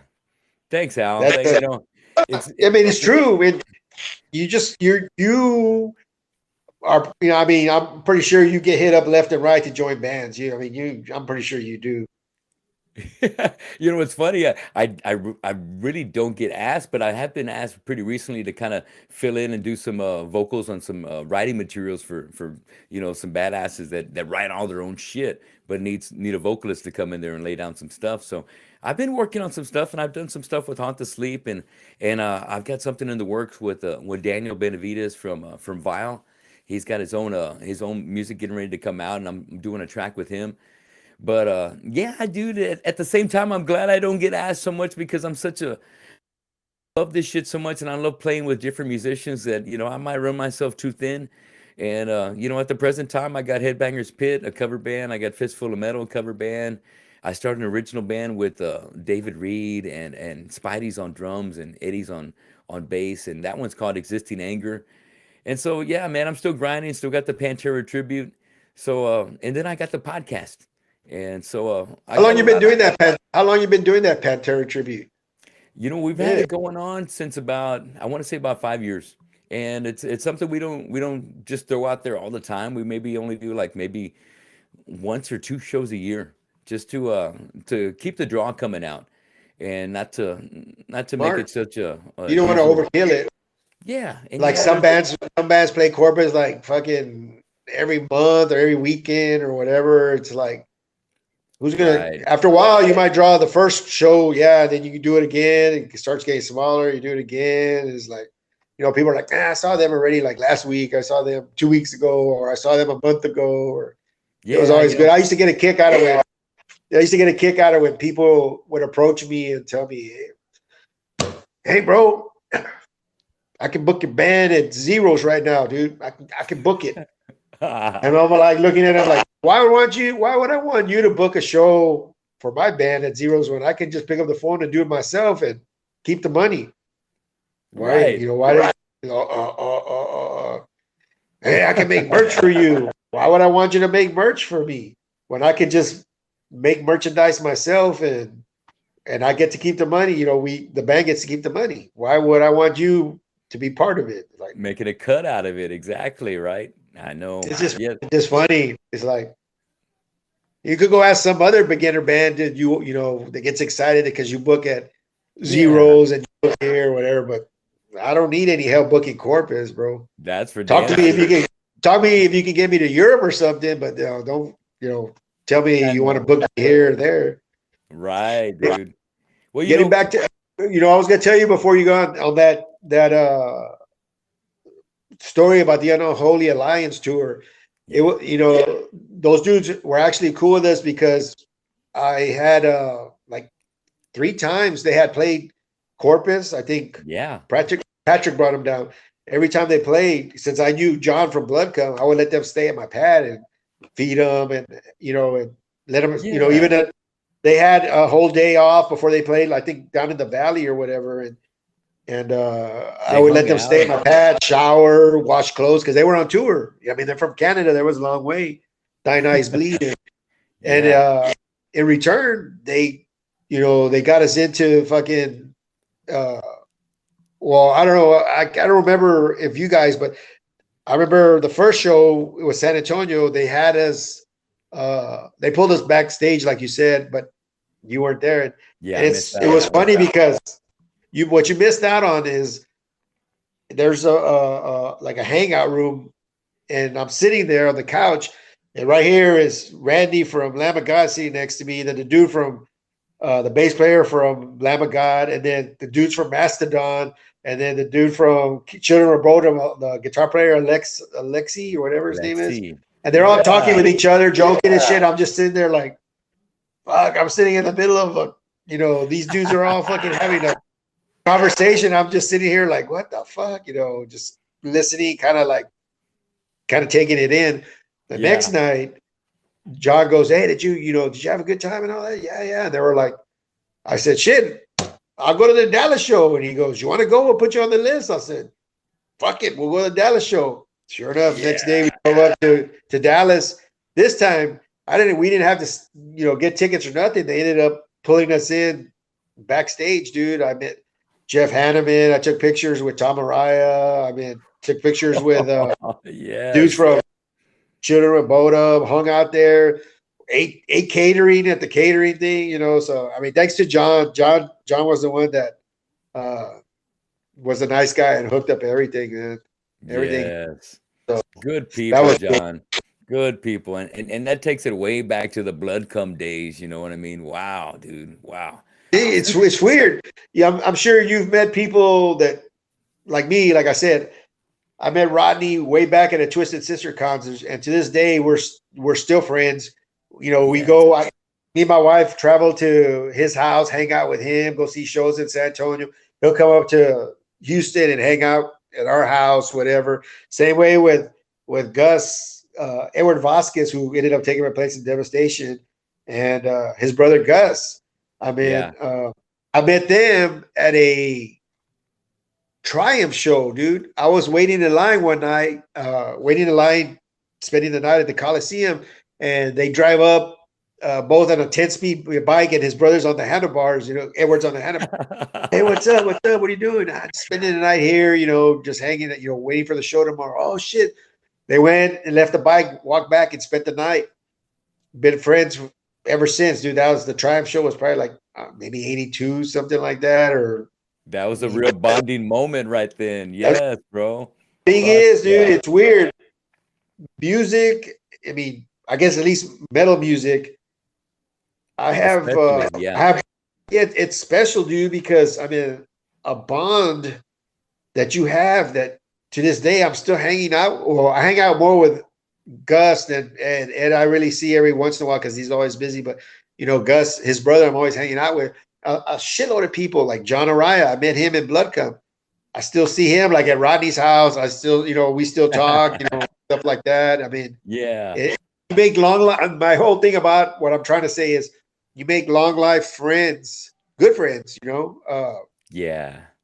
it's just something that's cool about it. It's I have some of my best friends I met at shows, Right, exactly. And not even musicians, you know what I mean? They're just, fans, just fellow Yeah. fans of all this genre that we've been following forever.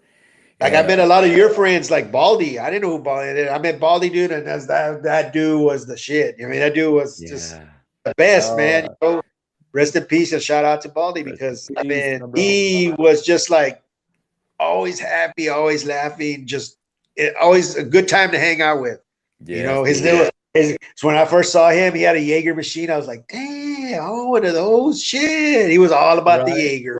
I was like, Oh, dude, I'm telling you, yes. And he was always a big fan of Killa, and he's always there for us at all our shows, and a whole bunch of our familia, would always come out there and support us, and that's why we start doing good because yeah, we built our crowd up, and we weren't playing every weekend or every month. We were spacing things out, getting good shows, strategically placing ourselves in the Corpus area to maximize our turnouts and make it worthwhile for us in the bars. And yeah, but still, not while we weren't playing, we were still getting our music out. We were making sure still C101, yeah, C101 was playing it on the, yeah, we're getting other. I remember that. What was it? That one magazine in San Antonio that we ended up going to do a show for. We ended up on a CD that they had. Remember? yeah. The Edge, I think it was called The Edge. Edge. Yeah, we did Yeah, the at the Edge White thing. Rabbit. Mm-hmm. Yeah, we Good ended up doing stuff, stuff man. like yeah. We would. I mean, we just like you said, we would space out. We knew not to do overkill. Yeah, People would, I would get calls. I'm pretty sure you would get asked every, you know, 2-3 weeks. right. Somebody, hey, bro, y'all want to play in 2 weeks? No. Oh, come Yeah, on, man. We just played a month ago. That was a month ago. Well, that's a month ago. I mean, I don't want to right. play. Exactly. Maybe 3 months later or 4, we'll do it. But no, I don't want to constantly do it just because I want to do it to jam. No, there's a purpose to it. You got to Right. build a crowd. You got to want people that like, hey, there's a Smo Joe's playing next week. All right, let's go. It's big. Hey, they're playing again in 2 weeks. They're playing. You want to go? The crowd dwindles, and then they Yeah. play again 2 weeks from then. The crowd even gets smaller, and then they're wondering why doesn't anybody want to book us, or how come Right. we're not drawing? Why don't people coming out? The scene sucks. You guys suck. Nobody wants to support the scene. It's not that. It's like, dude, you play like 3 weekends in a row. Tell me what's going to be different from the first time I saw you to the second time I saw you Yeah. to the third time that what's different. Right. And if that's the case, that's when you really need to go out and start, hitting the market out there. Work that one gig you got that set 30 or 45 minute set and hit Austin, hit San Antonio, hit the Valley, hit Houston, and then get back in the practice room, learn another 4 or 5 more songs, change up the set, and give people a reason to go check it out. Yeah. Another show, space it out, make it worthwhile.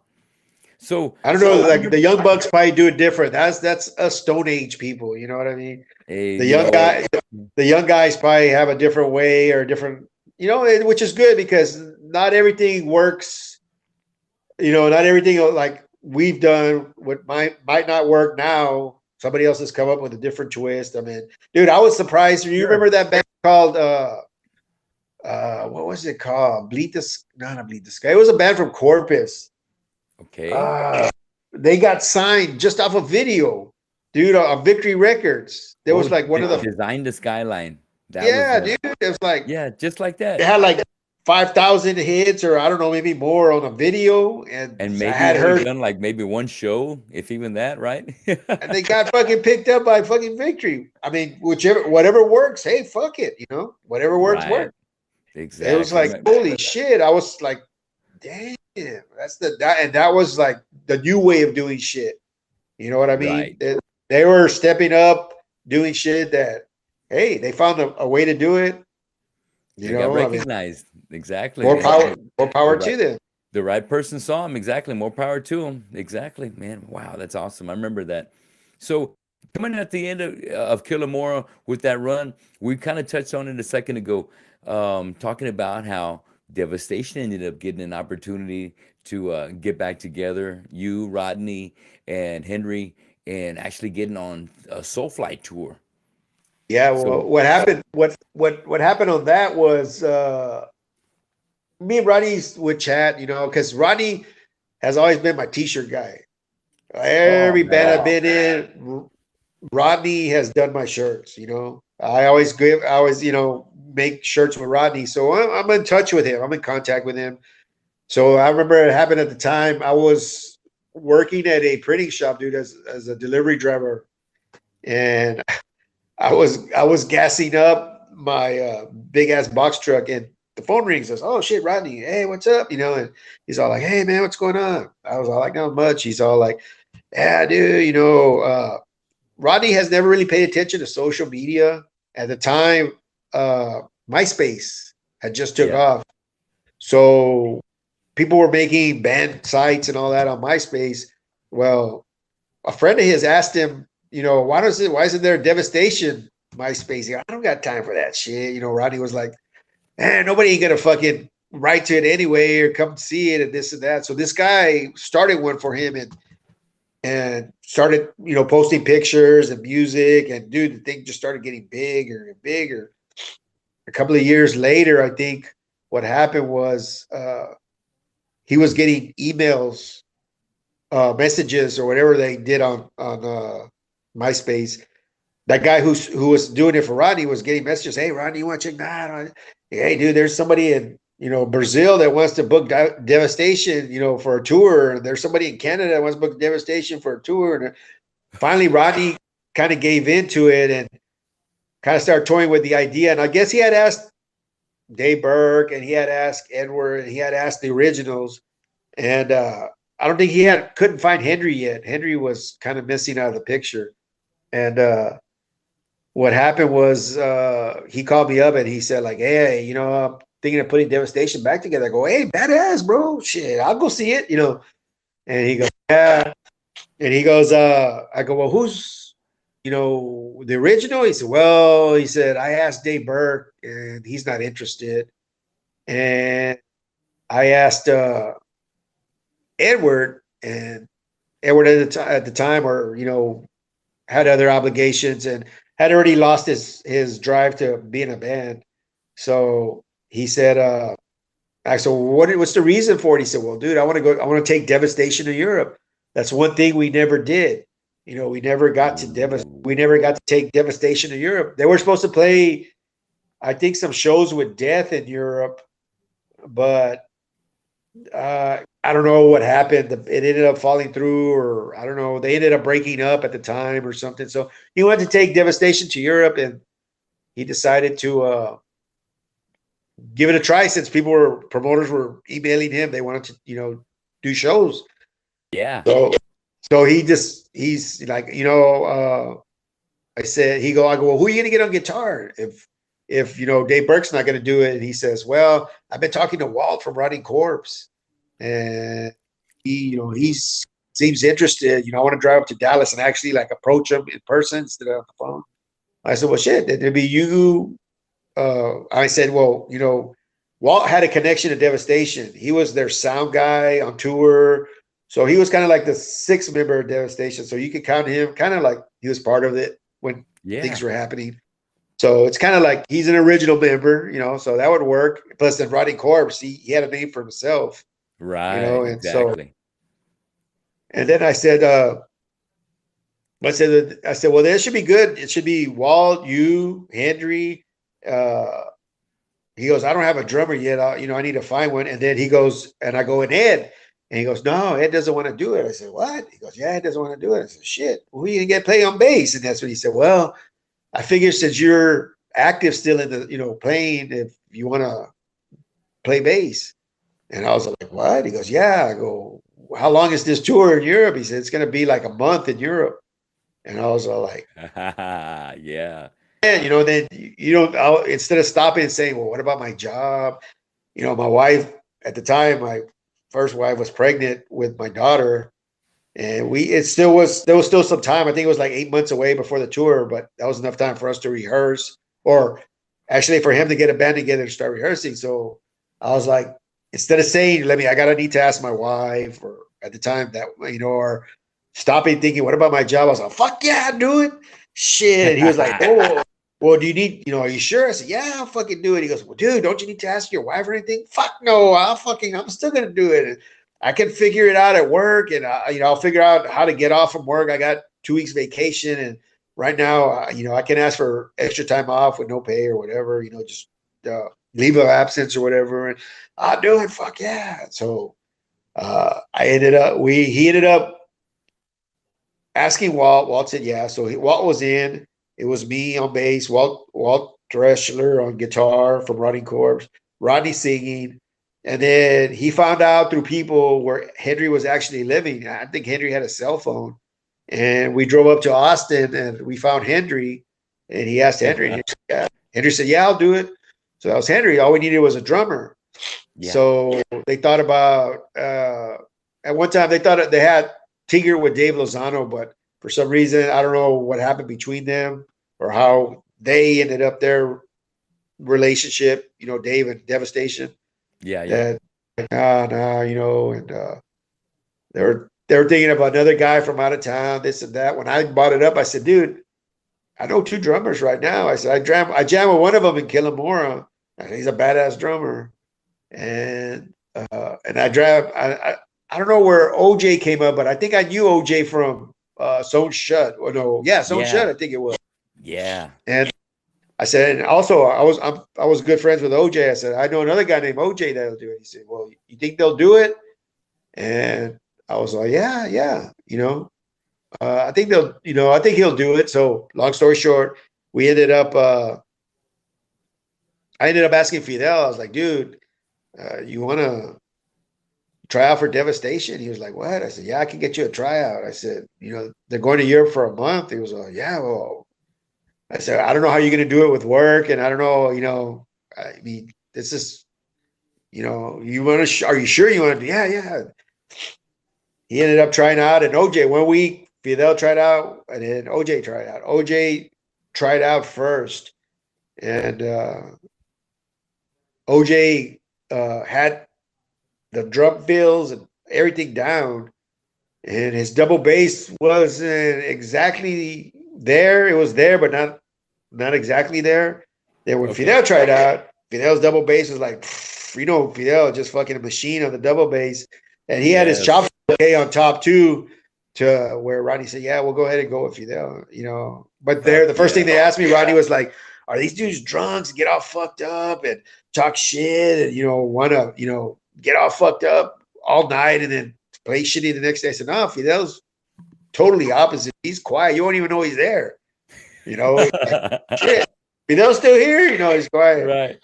He ain't gonna cause you no trouble, man. Exactly. He's straight. He's good.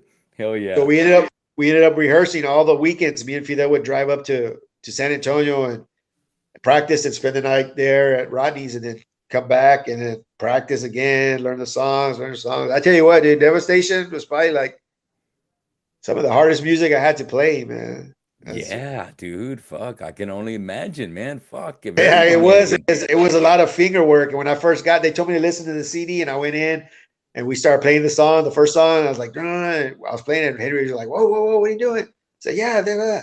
And I showed him, and he goes, dude, there's like 4 more notes you're missing. I go, what? I put on the CD. Look, he said, you can't hear it on the CD because of the recording, but there's more to it, just like, I always thought it was just like slide rhythms and all this, but no, I was like, but it was fun, dude. It was a great experience. So we take off to Europe, and the first show we did in Germany. This was in October, the beginning of October. The first show we did was in Germany. But let me back up. Before that, we're rehearsing. Rodney goes, hey, let me show you something. I go, what? He goes, he asked me, how long do you think you're gonna stick around? I go, what do you mean? He goes, I've been getting emails and I've already got stuff set up. He goes, check this out. He showed me this is the way it was supposed to go. It was supposed to be Europe. It was supposed to be Europe in October, and then November was supposed to be like it was supposed to be like 5 shows in Mexico, and then Wow.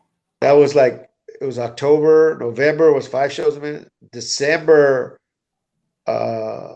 December was supposed to be 22 shows in Canada, dude. I think that was like going from one end to another. And then after that, he had like 5 or 4 shows in Brazil.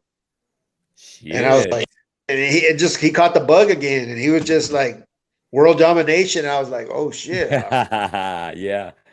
I was like, I don't know how I'm gonna swing all that. I was like, man, that was a lot. I mean, especially now, that's when you have to start talking about pay. You know, is there pay involved? Because I have bills. I had just bought a house, and then my Yeah. daughter was born actually a month, 2 months after before I took off to Europe. My daughter was born, so it was kind of a tricky thing. But he had all Yeah. these fucking dates lined up, dude. And I was like, holy shit. And I was like, yeah. So we take off, and our first show was in Germany, and then we ended up. The next day, we ended up playing this festival called Thrash Assault 3 with Sadis, and then Wow. a bunch of bands, just a shitload of bands from Europe. And Yeah. the same guy who does I don't know if you remember seeing it or hearing it, but that festival, I'm trying to think of it in Germany. What's the fuck it's called? I'm thinking it would. It's damn it. It's on the tip of my fucking tongue. But anyway, it's the same guy who did these festivals now.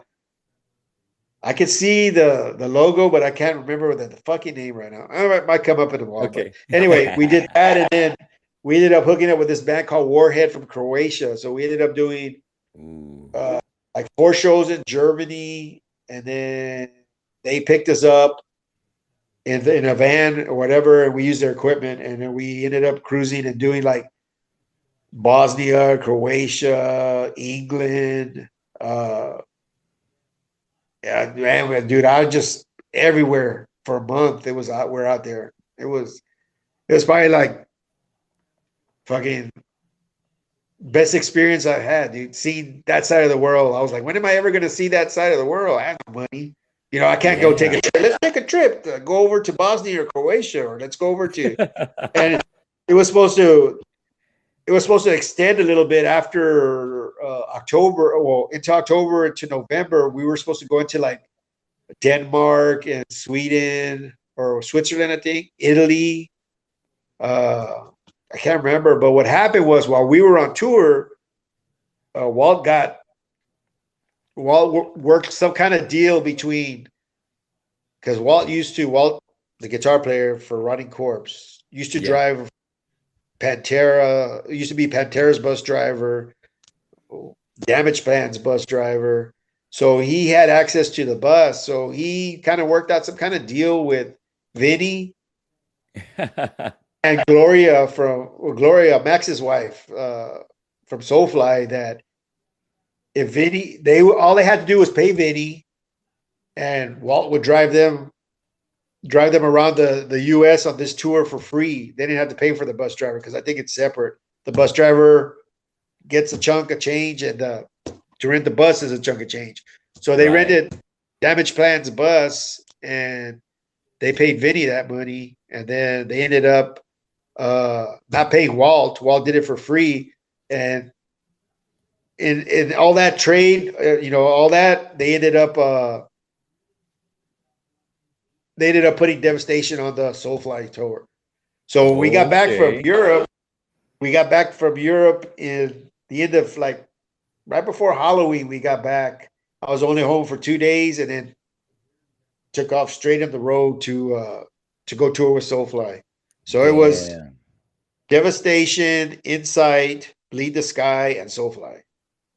So Fuck that was yeah. that was the U.S. tour, and the first show was Victoria, Texas. Yeah, I went to that one. Fuck yeah, that was awesome. That was the Kick ass. first. That was the first time Devastation had played in the U.S. since they broke up in early '90s or whatever. So it Yeah, fuck yeah. was pretty nice. So we did that. We did the Soulfly tour. That all fell apart after a while.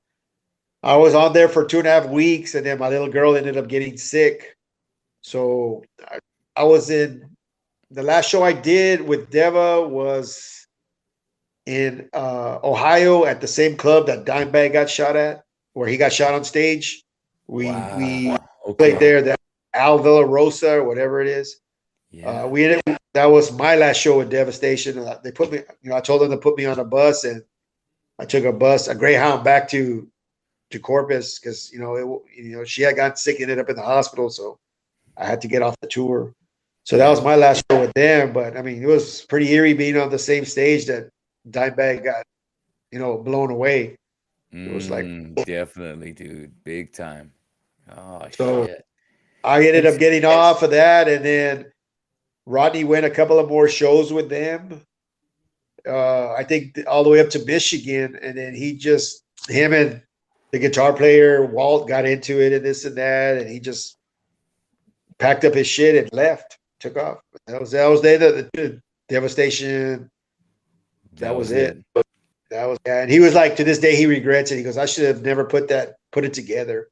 I should have just left it alone. He said it wasn't worth it, but I mean I enjoyed it. We ended up re-recording. They re-released Idolatry, this company called Megadrone, I think it was, or something like that. A friend of Rodney's ended Yeah. up releasing the Idolatry album with a different cover, and we ended up re-recording uh, two songs off the first Signs of Life album, like making it a 2008 version, and then we Yeah. ended up, doing one original. But I think that's only on the CD. The album is just Idolatry by itself. Right. Yeah, because I've got the album, but it doesn't have any extra tracks. It's just the exact same And track it, listing, it but the CD has yeah, it, huh? the CD has Wow. a picture of us in there. I think, if I'm not mistaken. And that's Of with you and Fidel recording, huh? yeah, me, Fidel, Henry, and Walt and Rodney. Yeah, that lineup right then. Oh shit. And you have a copy of that? I got a copy of that somewhere. I think that company still is releasing some, or still has some. If you're interested in ordering it or whatever, Like Mega Drone, you said? something like that, Megadrone, or if you like Google, I'm pretty sure like Devastation reissues. Yeah. And it probably Uh, pop up right there. it'll probably pop Wow, up. dude. Go to Yeah, images and you'll see the different cover. It's nothing like the cover that Combat released. It's weird. It's right. kind of like has like some purplish blue in there with the devil skull. It's just different. I You'll get it. know. So Right. yeah. Okay. Well then damn. Okay, so after that, wrapped up things with Deva, came back home, took care of family, and was that when you had the opportunity to start putting together Black Lung Conspiracy? No, I think we ended up I ended up getting back into Killamora later on down the line. Oh, and we did more Killamora, and then came Black Lung after that?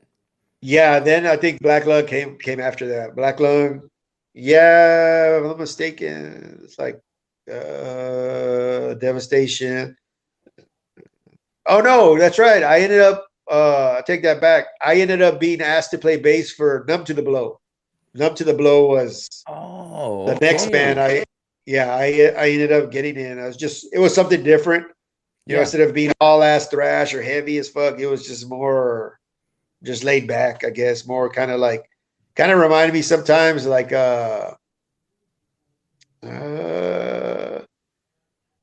kind of had its like doomy parts, kind of, yeah. I don't know. And It that kind of like, I mean, you've heard it. I mean, it's just kind Yeah, I of, remember I remember doing gigs together. And that was with Jesse Ross back on drums yeah, it was, again. You yeah, guys are teaming up again. I tell you, we ended up, me and Jesse Lopes, Jesse Yeah. Ross, ended up hooking up again. But he had been in that band before, I believe. They were around in shit during the Sufferance times. They were Right. around. Same They time. had, yeah, they were around at the same time. They used to be called. They started off being called Fuel, and then I think there was a Fuel. band called Fuel. They ended up changing it to Numb to the Blow. Yeah. So Then they had they some were good around ass in the singers. '90s. Yeah, so it was back then. I don't know who was in that version, but this version was me on guitar. You gotta mention also too Jeff De Leon, who played with us in Killamora. And Killer. That's right. That Jeff got was, around. yeah, Jeff got around. I mean, shout out to Jeff. Shout out to Izzy. Izzy, remember Izzy was a big Oh, part of big time. Killamora too. You know, That's he kept. right, Izzy. Love you, Izzy. Love you, man. Fuck yeah.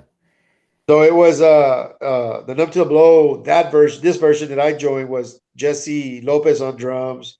It was Joe Verial, who was also in Texas Hate Machine. Yeah, And Mariachi Joe. That's you right. really want to go back to if you really want to go back to the history part of that, they were also part of Last Ride, who was, Okay, that's right. you Yeah. remember Last Ride was more of a Alfred. traditional yeah, Alfred. They were more of Yeah. a, I want to say like Jack Panzer, kind of on the lines like Final Assault style. You know, Right. a little more aggressive, but more, you know, more on that side. You know, melodic, For I guess. sure. So it was Yeah. Alfred on vocals, Jesse Lopez on drums. It was Joe Verial on guitar, uh, Jeff De Leon on guitar, and me on bass. Hell yeah. And how long So that we, last? oh man, that Few lasted a years? good, yeah, that lasted a good few years. And at the time, they weren't they were kind of slow to write music new stuff. And also Alfred had just started a job like working restaurants, so they would send him out of town to train. So there was not a lot of live activity, and I was getting the itch to play live, and I was kind of getting restless. And I said, well, fuck it, since we're not doing anything, and Alfred's always working, you know, training in San Antonio or doing this and that, and I'm gonna start up a fun band, you know. And fun meaning I wanted to start like a hardcore band, but of course Black Lung turned into something different than, you know, because I've always wanted to play in a hardcore band Yeah, because yeah. that's my love for hardcore, you know. And Right. ended up, and it was funny how Black Lung came along. Black Lung was I had gone to Dillo's house, and I mean, we were hanging out one day, and he was bummed out because he at the time he had just he hadn't played in about a year because he fucked up his shoulder at some show that he was doing with his band Push Button Anger. That Okay. was Yeah, yeah. yeah, yeah, and they kind of just came to a halt, and he hadn't jammed in a year. We were there, and he just like, and I was like, let's do something, dude. Like, what? I said, I don't know. Let's put something together. I don't know. Dylan was like, I don't know, man. I said, yeah, let's. Well, you know, and then somehow I don't know what happened. Mark called him, or I think Mark had called him that day from Zeros. Mark from Zeros called him up and was talking to him, saying, "Hey, man, I'm bringing MOD down to Zeros." And I told Dillo on the spot. I said, "Pop, dude." I said, "Tell him we'll do it," because it was like maybe 5 months away. I said, "All we need is like fucking 5 songs. We can get people together. We can just to get to the show for free." I said, "Let's do Sure. it, dude." And he was all like, "We don't even have a band name." I said, "Fuck it. Tell him, hey, can your band open up? You know he'll let you do it. Just say me and you are, you know, are jamming in a band." And he was like, well, "What are we gonna call it?" Just I don't know. Call it Black Lung Conspiracy. I don't know. Fuck it. Hey, Mark. He called him. Yeah, I got a band. So I'm like, oh, okay. So he put us. That was our first gig, MOD. So that's how Badass. Black Lung was actually formed, and it was just me and Dillo, and we're like, well, fuck. Now we got to find people. Oh shit, who are we gonna get?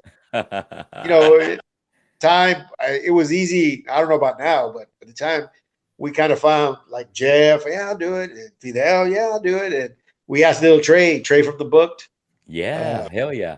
Trey Garcia. I asked Trey, hey, you want? Yeah, I'll do it. It's something different, and right away we just again, you know, you've worked with me. It's like okay, let's start here. We're starting here, but I you know I Uh-huh. have a tendency of fucking just all right, we're gonna record, we're gonna go do this, we're gonna do that. I already had shit laid out. We're gonna do merge, we're gonna do this, we're gonna, and it was like Yes. all that. It was like just all of a sudden, I like to Fuck take yeah. things, I don't like to like, hey, well, let's record and then in a few months or let's wait or like, no, fuck no, we're gonna write 4 songs, put it out, we're gonna do this, that.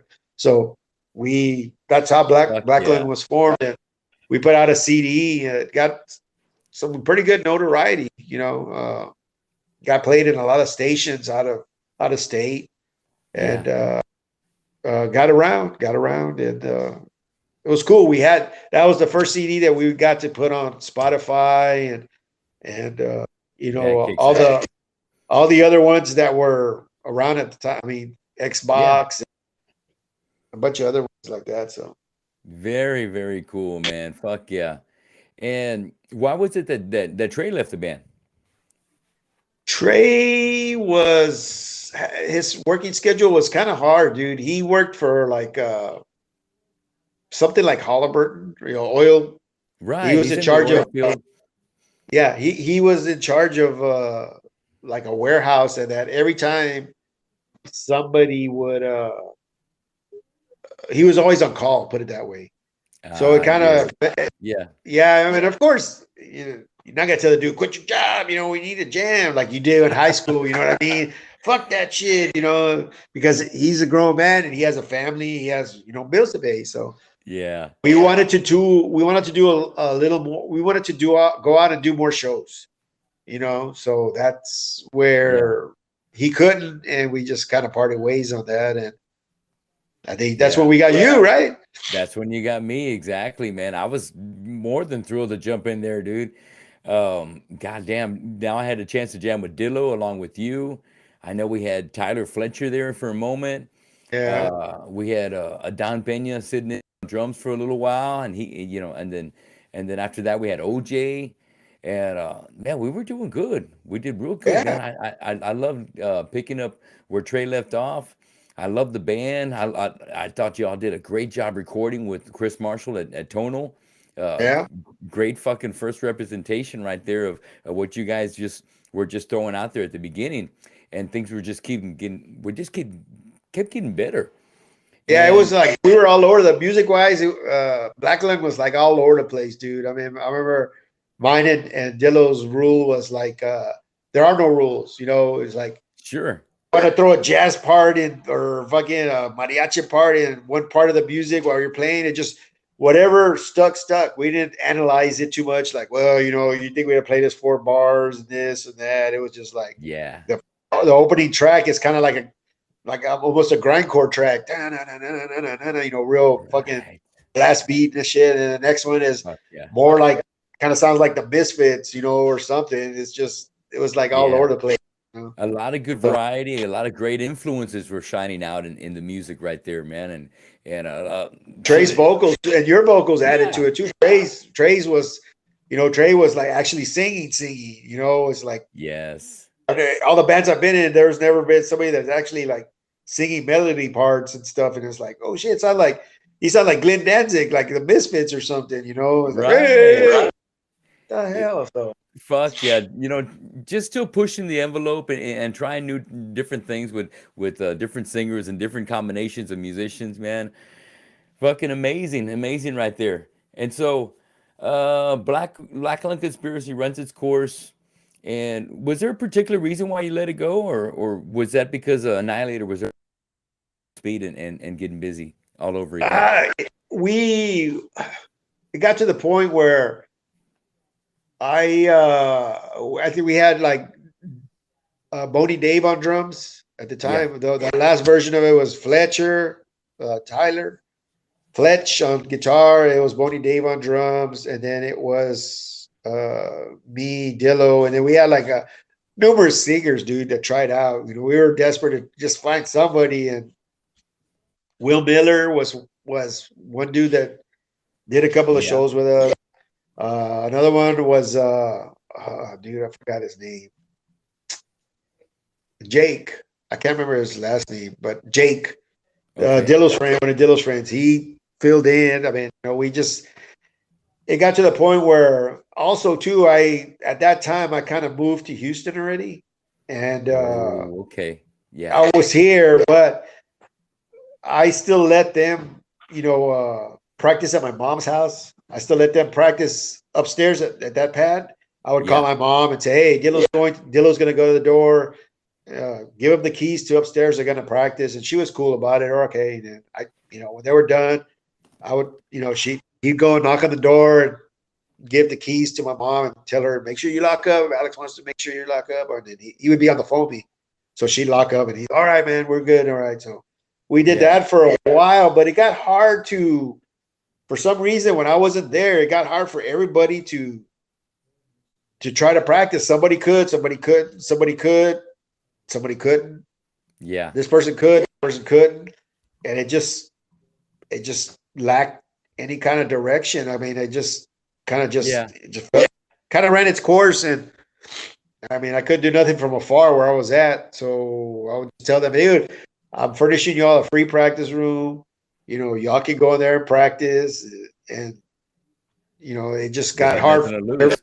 Yeah. Yeah, it just got hard for them to all to connect on the same page. So that kind of Right. ran its course, and then Annihilator kicked in again in 2015. You got. I'm sorry if I'm for some reason, man. My nose is all fucking stuffed up, but if I No, sound it's kind of okay. No, it's all right. I understand. And speaking about Annihilator, we did some great shows with Annihilator. I got to go in there and help you guys out for a little bit with Dead Horse. entombed, Yeah, Entombed AD. Yeah, too. Remember how packed it, that place was? dude, it was badass. That was the Hop Shop, right? Down there in the Yeah, valley. Man, that was that was the a value. great fucking show, dude. We did great at that one, and we had a great response. And the guys from Entombed were super fucking cool, and they dug us a lot too. So man, it was just Also, who played with us with it? Who was on tour with Entombed? I can't remember. Was it oh shit, what do they call it? And not Warbringer, but it was like somebody like a band like Warbringer. They were on a what? record label. Yeah, but Was it, or is it just Entombed by themselves? Man, I can't remember. I can't put my finger on it. Huh? Damn it. Man, I'm trying to remember who it was. I don't know. It'll come up, but But I think they had somebody in support with them that was going through the states, right? Somebody else that had also like I said, it was like along that. It was an up and coming band, like that was like Warbringer, but Ex right. Mortis. It Ex was that band Mortis. Ex That's Mortis. right. Yeah, bro. Yeah, they Those were dudes dug badass. us. Those Yeah. dudes were the guitar player was like, man, the bass player had said something like, well, yeah, my uncle used to jam to y'all or something like that. I was like, oh, because I think they're from California, if I'm not mistaken, or from somewhere, but they Yeah. ended up digging it too. But Entombed, they Entombed ended up liking the shit what we were doing. So Yeah. We got to hang out with them and have some drinks with them afterwards, man. yeah, Uh Oh man, okay, I'll tell you what.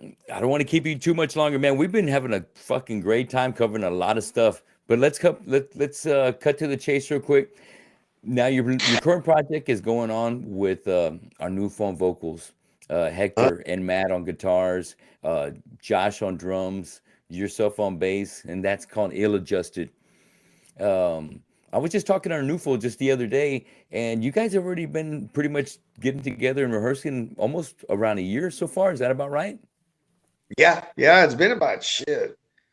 Yeah, it was there was a earlier version of it of Villa Justin. I don't know if Arnulfo told you. Well, Izzy was on guitar. Izzy Chapa was on guitar. It was I me. didn't know that. Oh, Yeah, okay. Izzy. Yeah, there was an earlier version of it. Because it all came up with me and Arnulfo. I mean, he's a real good friend, dude. I mean, Yeah. I mean, dude, I've had, I've known him since they were like, he was a kid, dude. And I used to work at Splatterfest, a record store, and all these, Yeah. he used to come in, him and his brother, and all these other kids that would come in that were the punks and hardcore. Sometimes they get Yes. thrown out of the mall. They're like, "Hey, man, can we hang out here?" I said, "Yeah, if y'all don't steal shit." Yeah, you know, Fuck yeah. playing records or whatever. I'd play whatever they wanted and just hang out there. So I've known Arnulfo, and man, Arnulfo, shout out to Jesse Sachs, Arnulfo, Yeah, Jesse Ron, all those dudes, dude. They are legends. You know, they are that's fucking. right. Yep. They sure I are, mean, bro. Fuck yeah. the fucking Grinding. their history, dude. Their history behind all the bands they used to do, Drastic Actions, fucking Narcos Satánicos. I think that's what it was called. Yes, that Uh, was it. Uh-huh. Yes, I mean, bro. if And anybody that I see the way the drive that Arnulfo had or has had since he started ever being in a band, yeah, it's like what I am in metal is what he is in hardcore. I mean, he just has an absolutely. idea, takes off with it, hates, you know, waiting around for shit. He's like, let's go, you know, let's go, let's do it, let's do it, let's do it. I love the guy, man. I fucking Yes, he just I can't speak enough about him. I mean, he's paid his dues. for He's sure. fucking he's another one that I mean, dude, let me tell you something.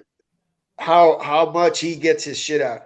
When I was on tour with Devastation in Bosnia, we were staying at the promoter's house, right? There was both bands, us, Warhead and Devastation. So we're all crammed up in looks like a basement, just laying around on pillows and shit with blankets, you know, roughing it because you're on Yeah. tour. And we're talking and talking, and these dudes, man, these dudes from Croatia are like, "Hey, man, where are you from?" And I'm they're from San Antonio. That one's from Dallas. He's from Austin. Me and Fidel are from Corpus. He goes, "You're from Corpus Christi?" I go, "Yeah." He goes, "Have you ever heard of a band called Drastic Actions?" I was like, "What the fuck?" I said, "Yeah." I mean, dude, that just blew my mind. Yeah. I was like, "Yeah." I said, "Yeah." I talk to the singer all the time, you know, and he's all like, I said, "I know the singer," and he's all like, "That fucking band is badass, man. I'd love to bring him out here." I was all like, "I know those dudes." It was That weird, kick dude. ass. And you Yes. know, you're the other side of the fucking world, and then you know, some guy brings up like, you know, Drastic Action. I'm like, that's What like, the fuck? yeah, dude. What are Yeah. the odds of that? You know, it's like, oh shit. Now they would have said like, you ever heard of Anchor Watt? Oh, I mean, who, you know, Anchor Watt's put it has a name out for themselves, but you know, Yeah. Drastic that shows, you know, the determination and the drive that Arnulfo has, dude. I mean, they Yeah. appear on compilations. You know, he's just a driving force. So I've Big always time. admired him, dude. I've always, you know, I fucking love the way he sings and shit, and Yeah. his attitude and his presence on stage. That I've always wanted to do a hardcore band, you know, and I asked him one day, "Hey, dude, let's do something. Let's do something." It started with text messages. Of course, I'm living here in Houston, so it started with text messages and shit, and Yeah. we put something together. But Izzy wasn't really feeling it. You know what I mean? It was just like, it's not my thing, dude. I'm more into like metal than trying to write hardcore. It was trying to get Okay. Izzy to do hard step out of his zone to step into another zone, and he just wasn't digging it. You know, it was a feeling in it, which is cool because Izzy's Izzy. You know, Izzy's great at Yeah. what he does. You know, Izzy's great at what he does. So it kind of we had Josh doing it, kind of got hung up for a little bit, and then I don't know if he came up with it or I came up. I said like, dude, why don't you ask fucking, you know, ask Hector? I mean, ask Hector and ask Matt. You know, Hector comes from Abrasion, dude. Hector goes back also a long ways you know, Yes. from Big the time. Abrasion Another days. You know what I icon mean? right there. Yeah. And then they And ended Matt. up Periwinkle and whatever. And Matt, I remember Matt from Splatterfest, dude. That's how I remember Matt. Yeah. He used to go in there with him and this other guy that Hector and them used to hang out with. His name was Jesse. He was a good friend of mine.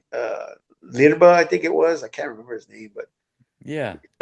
you know, he used to work there for a little bit. That guy Jesse at Splatterfest. So that's how I met everybody, dude. At that record store, I connected with a lot of kids that are kids who are now adults now. You know, they're not little kids anymore. They're like some of them I Yeah. hadn't seen come up to me at House of Rock. I hadn't seen it. Shit, I don't know, fucking 10 years or even longer. And they tap me in the shoulder and I'm like, "Hey, what's up? Hey, what's up? You remember me? I'm so and so." "Oh shit, little what?" The mohawk. "Oh yeah, dude, I know. You know, I know who you are. Like, we Yeah. buy you a beer."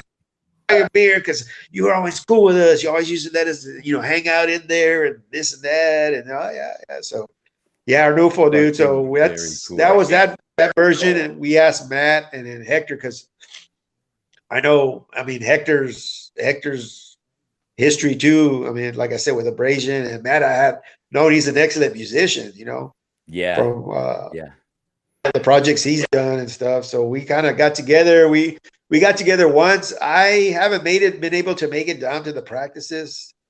So it's mainly sending me videos to learn songs, Okay. and then learning them, and then I'll step in and run. When I get down there and do it, it's funny because it was like I told our new folks, like, "Damn, dude!" I said, "This is the first band I've been in that we have merch and no songs. Fuck, the merch come out first and no songs." And like little Yeah, by little, the songs started coming along. It was like, yeah. I mean, we tried jumping the gun a couple of times, but like playing live, but yeah. I ended up getting in an accident. I couldn't. I think one of the shows I got hurt at work and I couldn't play one of the shows, so ended Damn. up. All right. So, All but yeah, right. I'm looking forward. I'm looking forward to doing that, dude. That's more of the relaxed time, the more of the unwind and have fun, and Yeah, the Annihilator stuff is more business, more it's more hectic for because sure. Yeah, I got to travel out of town to go practice with the guys I have in my band and stuff. So it right. it takes its toll, but it has it gets done, but it just takes its toll. I get it. Everything, falls into place with due time and with patience. It gives you the time to work with the right musicians. You just got to be flexible with everybody's life. I Yeah, definitely about get it. flexibility. You got to bend all when you're in a band. You got to bend all kinds of ways because people are like, hey man, he's I don't like that he's doesn't come up with this, or hey, he'll be all right, he'll right. He's just I don't like he's doing this, or everybody has and you got to bend. Something. Okay, I don't that's the way I remember being like that. It was always Yeah, like somebody complaining about something, but I kind of like okay, dude, reassure them that it'd be okay and this is it. exactly. Just keeping everybody simmering and letting tensions get high and kind of understanding for the other guys. You know what I mean? It's like being a We manager, man. You know what I mean? It's like being a very manager much. for Fuck you're yeah. like a restaurant or wherever you work at. It's like you got to you know address Get the people, yeah, situations. get You got people to work with each other, even though you got their differences and got their obstacles, but you still got to figure out a way to get them to come together and produce some badass shit. yeah. So let me ask you a few other things. Now that we covered pretty much every band you've been in right now, um, a few things that aren't really band related. Is there anything you like to collect, Alex? Uh, let me see. That's a good question. Not really. I collect a lot of junk. Of course, like a lot of the band stuff I've been in. I have everything I've been in, That from is albums, fucking badass. CDs, Yeah. posters. I mean, I'm a pack rat when it comes to bands. Excuse me, band stuff like that. But no, I know like everybody's big on collecting vinyl or maybe at one time I was like really really gun ho on. I had like maybe over 1,000 CDs, and Shit. Yeah. and I Ah. was into getting different issues and different at one time, and then my daughter was born, and I just Everything changed a little bit, right, man? Yeah. yeah, the collecting kind of disappeared, and I didn't I I Yeah. don't really collect anything really. Hey, well, Except like the souvenirs you've collected from all your metal career and the different laminates and guitar picks you've acquired and fucking concert posters. Oh man, I can just imagine. Shit, imagine decorating the man cave right there for you would be fucking heaven on yeah, earth there, man. Killer it stuff. would. It would. I mean, I wish like some of the moments that I wish back then there was cell phones at a lot of We could times have that taken those pictures to save those moments. Right, man. and Yes. it wasn't, unless you had a video camera, which was like fucking the size of a mailbox, some Right. shit back in the Not day many with of us had that. VHS, a VHS tape that used to stick in there. But man, I wish I had, a Yeah. camera to the time when I met when Sufferance played in California with Hex, the band Hex. We did Yeah. a couple of shows. We did two shows or one show with Hex, I think it was, or two shows with Hex. And then we did a show. We went and played Oakland at this place called the Omni. And then we went down and played Los Angeles, LA with Sadistic Intent when we were in Sufferance. So, but Yeah. when I was when we were playing in Oakland with Hex, I remember being at that place, the Omni, and I'm at the bar getting a beer, right? And I'm just standing there before the show even started. I think it was kind of earlier in the day, but about 6-ish, something like that. So anyway, I'm at the bar and I'm standing there getting a beer, and this dude comes up to me and kind of leans. I'm facing this way, and this dude's like leaning, looking at me. He's all leaning on the bar like that. I'm just standing there, and I look at him, right, and he goes, "Hey, what's up?" I go, "Hey, what's up?" He goes, "Hey, I'm Paul Bailoff. Buy me a beer." And I was like, "Oh shit, it is Paul Bailoff, dude." I was like, "Oh, get this dude a beer." It was fucking Paul Bailoff, dude. He had a fucking like a baseball jersey on that said Yeah. Paul, and the back of his shirt said Bailoff. And I was like, he wasn't shy. He wasn't shy asking for beer. He was like, "I'm Paul Bailoff. Buy me a beer." Oh, fuck yeah, get this dude a beer, man. Moments like that, moments I could have, me and Paul Bailoff, take a picture. That's, That kicks ass, dude. The one and only Paul Bailoff, man. the Fuck. one and only Paul Bailoff, dude. Oh, Fucking rest in peace. kill posers. That's right. Definitely. Well, here's a couple more, man. Um, do you dig horror movies? Yeah, I used to. Well, that's one thing I forgot. I did used to collect a lot of obscure horror movies that were like on VHS tapes that I would order them from eBay when eBay first came out. It was Yeah. like fucking, oh shit, I gotta get that, dude. And I've heard about that movie, and I'd pay like 60, $70 for a fucking VHS, only for it to be coming out on DVD with extra shit like a few years later or whatever. Damn But yeah, it. I used to like to watch. I used to get a lot of my movie titles or what to see from my friend Gabriel Garcia. He Yeah. lives in Corpus. He used to all these fucking Japanese fucking sick ass fucking movies he used to have, or he used to tell me about. Or I used to go by his house sometimes, and we'd watch, something like, God damn, dude, like. Yeah. I think there was more. It wasn't really horror, dude. It was more like gore, I guess. I guess Yeah. it's gore is some type of horror, but like Yeah.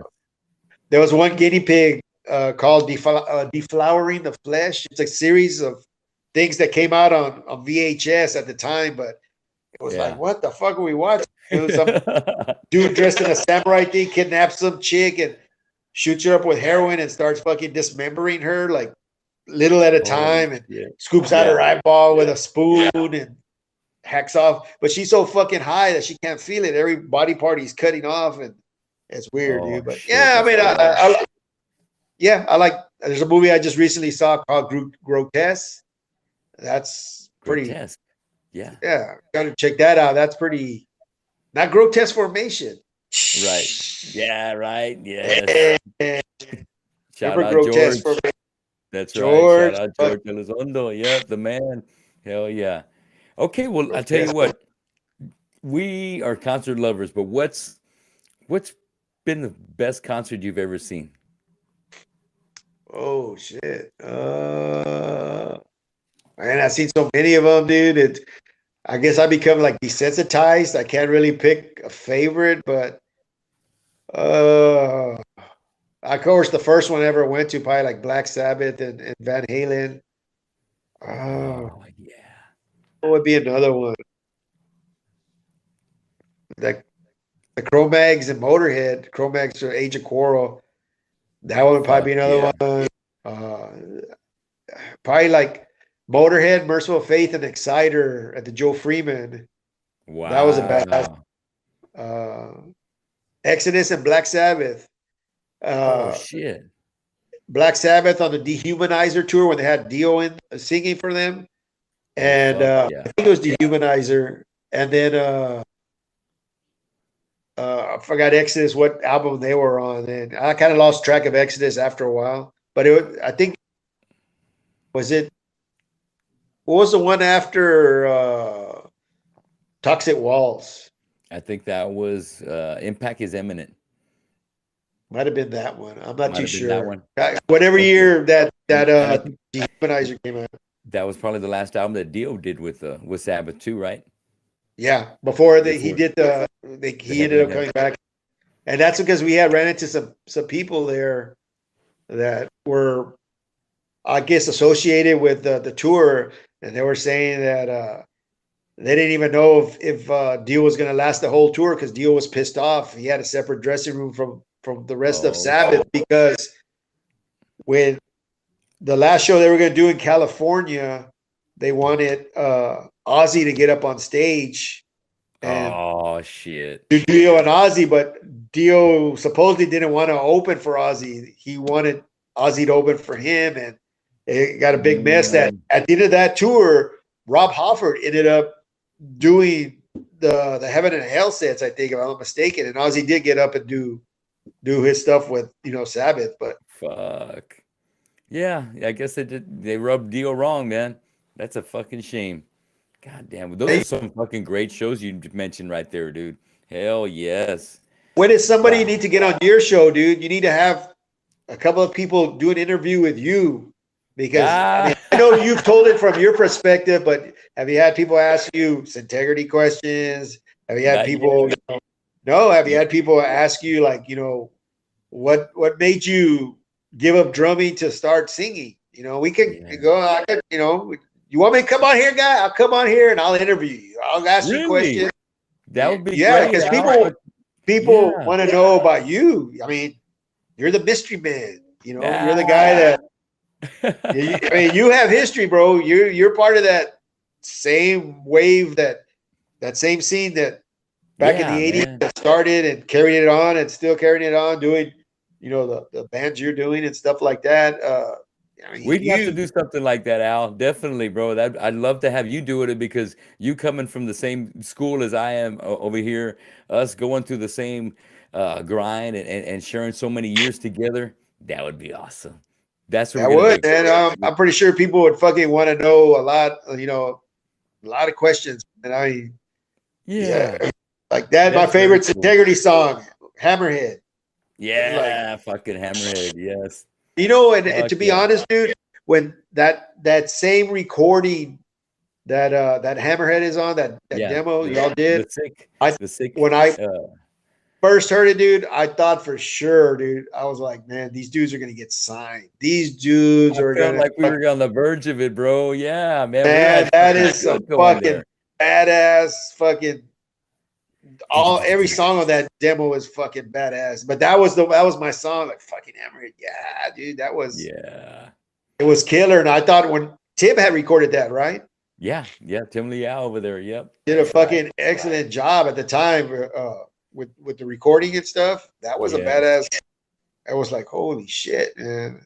And you We'll talk guys, about that, dude. Definitely, man. When we do this other interview, man, because there's some good stories behind that too. Because we were there every day, dude, for over a month in the studio recording something, and when someone like myself that lives right down the street, I don't know how Lori put up with me because I was like, hey, we're gonna be in the studio again. Boom, I'm there every afternoon for hours, and it was a hell of an experience, dude. late night Badass. hours, Late night late night hours, hours. exactly. I remember Yeah, that. I remember Tim would be trying like to get it this. right. Tim would be like this, and we're Yes. like, when he would record us, right? Sufferance, and I was like, dude, I Uh-huh. would tell Roland, I was like, this dude's fucking, he's asleep. He's not even recording. Nah, he's Hey, there. Tim. And then Tim went, it was weird because he'd be like, and then somebody would fuck up recording and Tim would, okay, let's do it over again. I'm like, oh shit, what the fuck? He was just snoring, man. What the fuck? All right, let's do it That's again. right. And then he would be like, I guess his wife was named Nora. He'd be like, Nora, yeah, bring me Yeah. another Coke, bring me another Coke. And then she'd bring him a Coke and he'd sit there and then he'd start dozing off again and somebody would fuck up. Okay, let's take it from the top. I'm like, holy shit, man. You can fucking What? sleep and record at the same time, man. Tell me about. Don't underestimate this guy. He's there, Yeah. and he's Him got it and under Paul. control. You can't Yes, forget him and Paul, his Paul, partner. dude.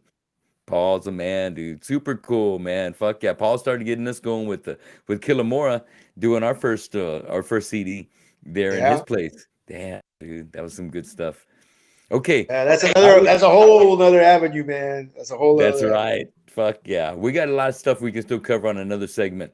But before we wrap things up, I always like to do a segment that I came up with called Draw the Line. I'm gonna ask you some questions about different subjects, and you just tell me what's your favorite out of these two guys. All right. So as a wrap up, starting us off with draw the line. Who do you like better between Steve Harris and Steve DiGiorgio? Oh shit. Steve DiGiorgio seems like he's more of a technical bass player. Ooh, he's all over. Yeah, dude. Yeah, he's all over, like Yeah, walking that bass and shit. And I mean, he's a monster on bass, dude. for Steve real. Harris, Steve Harris has to me. I like Steve Harris more because he's basic. I mean, not basic, but he's not too busy. You know what I Sure, mean? And that's right. his bass playing fits well with Maiden, and I would pick Steve Harris. Killer. Because Steve. Killer, Gotta love. that fucking bass thing on Killer, doo, doo, doo, doo, doo. Ooh. That was I fucking. love it, man. I was always a hardcore Iron Maiden fan, and then through my middle school years, it was always like a growing kind of rivalry between Iron Maiden and Judas Priest between me and my friends. And I was the only one that was an Iron Maiden out of the other four guys. Well, there's five of us, but the other four were all Judas Priest, and I was always the one kind of getting clobbered whenever it was like dogpiling time for like, hey, who's for Iron Maiden? I am. Ah, get him. And anyway, I'm still a big lover of Priest, but Maiden was my go-to. So let's get Oh, to the next one. I was the Go ahead. odd man out at in Carroll High School, dude. I was the only like there was probably like three metalheads, dude, at Carroll High School, and I went Yeah, fucking because the you know how the school was on the south side and I'm from the west side, and things were sure. different, you know. So it Right. was like the country clubs right there by Carroll at the time in 1984, 83, 82. You know, you had the fucking preppy people with the pink shirts and the collar pop, like those 80 movies you see. And That's then you right. had The polos the and fucking Izod. stonehead surfers like Spicoli and Fast Times. And then you had the rednecks, the kickers. And, you know, it was, Yes. and then here it was like three people here. And there was people that Yeah. weren't diehard metalheads, but they're metalheads. And I remember one time showing them like Killamora came out, right? And I showed a bunch of those heads there. We were like jamming out. I said, "Hey, check it out, man! I just bought this weekend. Check out this band." There's the, you know, Metallica kicks in and all that shit, and they're like, Yeah. "The music's all right, dude, but they're never gonna make it, dude. That vocalist sucks, dude. He's all right, you know, he doesn't even sing good. You know, you need to sing like Yeah. fucking Rob Hoffer, or you need to sing like the dude from Rainbow." And I'm like, whatever. Years later, Ride the Lightning's out. I'm number two at the door at the Ritz. Number Yeah. two to get in, and there comes everybody like from my school. They're like, "Hey man, what's up? What's up? Hey dude, fucking Metallica's badass." Those people that were talking shit about him, hey, give me cuts. Fuck off, dude. Back of the line's way on the other side. Go, man. It's like you That's talking shit right. about Metallica. Fuck off. You go to the back. That's when I like Metallica. You know, now I really don't pay Yeah. attention. But anyway, I'm sorry, dude. I didn't mean to get off your next question. No, but that's great. I know exactly what you mean right there. Um, a lot of them just jumped on the bandwagon. Yeah, the Just Metallica make me bandwagon. mad. Yes, dude, exactly. I was in the same fucking boat. It was Okay, like let's my get little that was like my little secret I kept in my pocket. And then they started getting bigger and bigger, and people like all kinds of people started liking them. I'm like, fuck, man, they're fucking ruining it, you know? It's like, but they're I yeah, it's get like, it. oh, they're never gonna make it because of the singer. Now look, dude, they're probably like the richest, biggest band in the world right now. In the world. Fuck yeah. Love it. Love it. Well, how about these two grinders, man? Two singer bass players in a couple of the best thrash bands that have ever existed. So of course one of them's got to be the mighty Tom Araya, but also another badass fucker behind the mic thrashing on bass is Phil Wren of Sacred Reich. Ah, Tom. Tom Araya. Okay. Easy. That's an easy one. All right. Okay, Yeah, that's cool. an easy one. Tom Araya. I mean, nothing against Sacred Reich. I like Sacred Reich. In fact, when I first moved to Houston, Annihilator got to open up for Sacred Reich at this was That's right. Hell yeah, we got to yeah. open up for Sacred Reich at this place called the Scout Bar. And I had just met some people and uh we had gone to Scott Bar, me and my wife, to hang out, and I met some people Yeah. there. You know, they thought I got along good with them, and they thought, hey man, you're cool, whatever, blah blah blah. I'm gonna put your name in to play with Sacred Reich. I'm like, okay, I just met you, but all right, you know. And Yeah. sure enough, like, we ended up, yeah. So, like I said, I got nothing against Sacred Reich, but to me, Tom Araya is a lot more energetic in his younger years before he fucked up his neck. Yeah, he sure Uh, fucking was. yeah, he was Yeah. like fucking always just, you watch the Ultimate Revenge and back those old Slayer videos, he's just like fucking madman thrashing, just they give a fuck. And it's funny Right. too, because backstage at Slayer when I was standing this last time they played at not the last time, but they were on tour with Suicidal and Exodus. They played in Austin on that tour. I forgot what it was. Like 2000, I want to say, oh shit, what 13, 14, something like that. 2013, 14. Okay. Anyway, they were on tour with.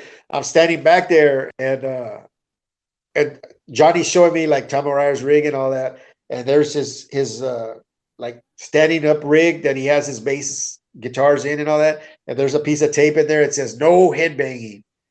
So I don't know if that's a reminder or that's a joke, but Yeah. so yeah, but Wow, Tom Araya. dude. I'd have to Tom say Tom Araya. Araya.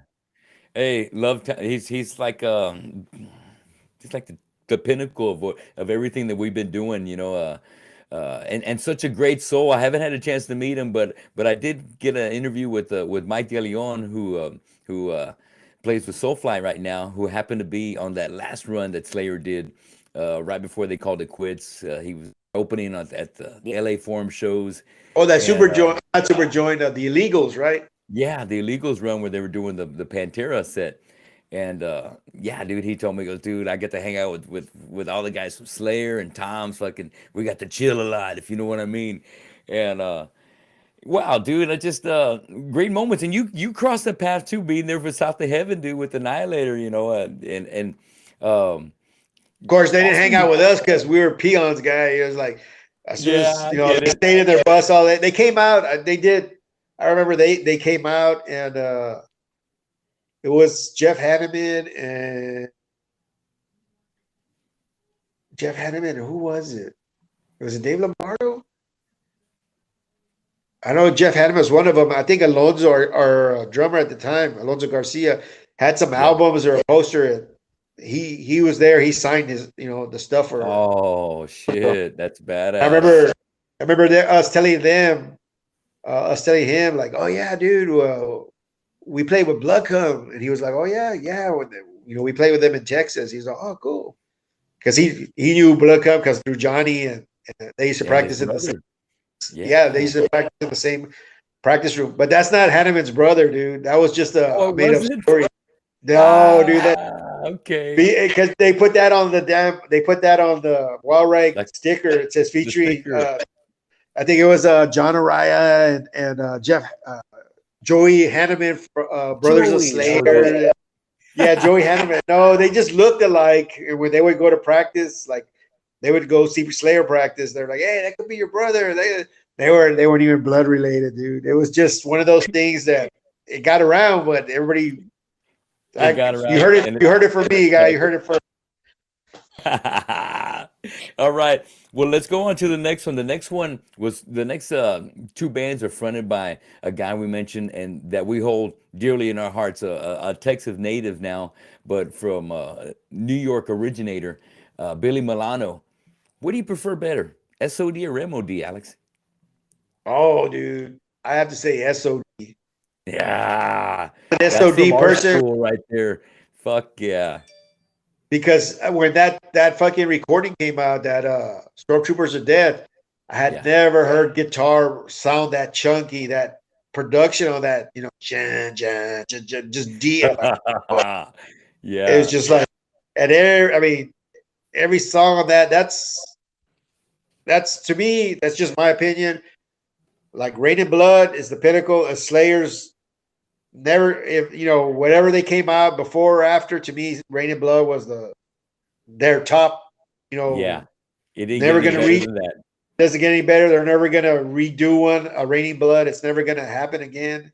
Uh, I think Stormtroopers of Death is the album. The first album is just up there with Raining Blood. It's just classic, man. It's, It's a it's something you classic.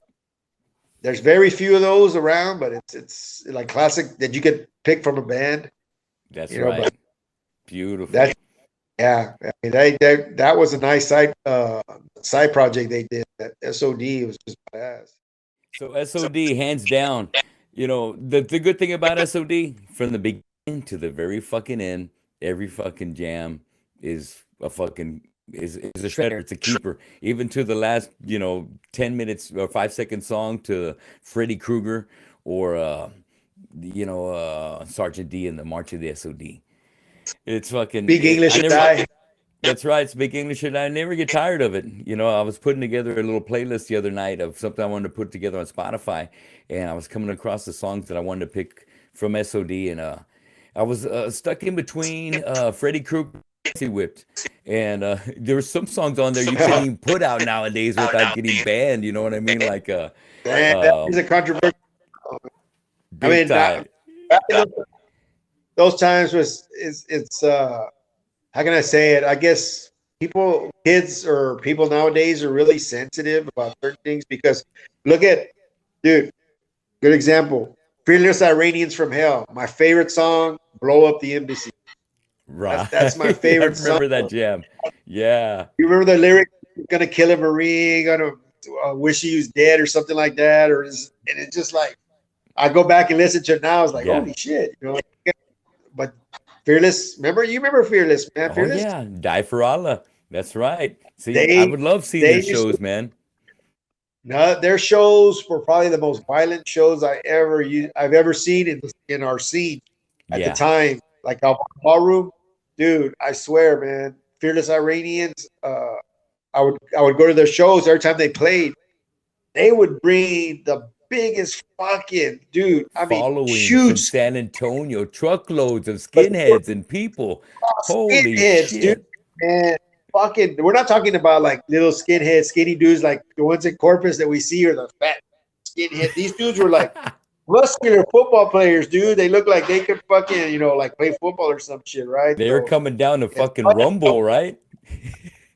yeah, man. They would stand in the middle of the pit, like with their arms crossed like that when the bands are playing, and then a couple of them or a few of them would jump in the pit but go the opposite way. And boom, Yes. boom, boom. Chairs are flying, bottles are breaking, and then just all kinds of fucking hell break loose, bro. It's like, damn, man. Fucking That was crazy. it That was, is an man. It was infamous band. One of San another Antonio's most infamous. another infamous band for doing that shit was the Wrong Crowd, man. You remember the Wrong That's Crowd? They right. Yes, want to play. dude. Jesse and Joseph. That's right. Joseph didn't fuck around on vocals, man. They fucking went hard, dude. I love They it. would And it last like was like they had their own clique. A clique of guys would come out to the shows. And I was a victim one time. It was a wrong crowd, and it was Propane was playing, and I want to say there was another band in between in the mix. But that's when I had long hair. I got in a fucking pit, and one of their guys in their crew got got their hands stuck in my hair, dude. And next thing you know, I'm fucking getting caught up, and one thing led to another, and luckily I fucking survived. But it all happened so fucking fast. One second I had a guy pulling my hair, and then next second I had like 5 or 6 guys fucking already getting ready to fucking stop my ass. And I'm like, yeah, shit. So I stayed out of that. I stayed out of their way after that. But fuck, yeah, man, they there was was funny because I would infamous, go all see right. it, dude. I mean, because dude, I the Wrong Crowd was fucking. I love the Wrong Crowd, dude. Festus, I mean, Yeah.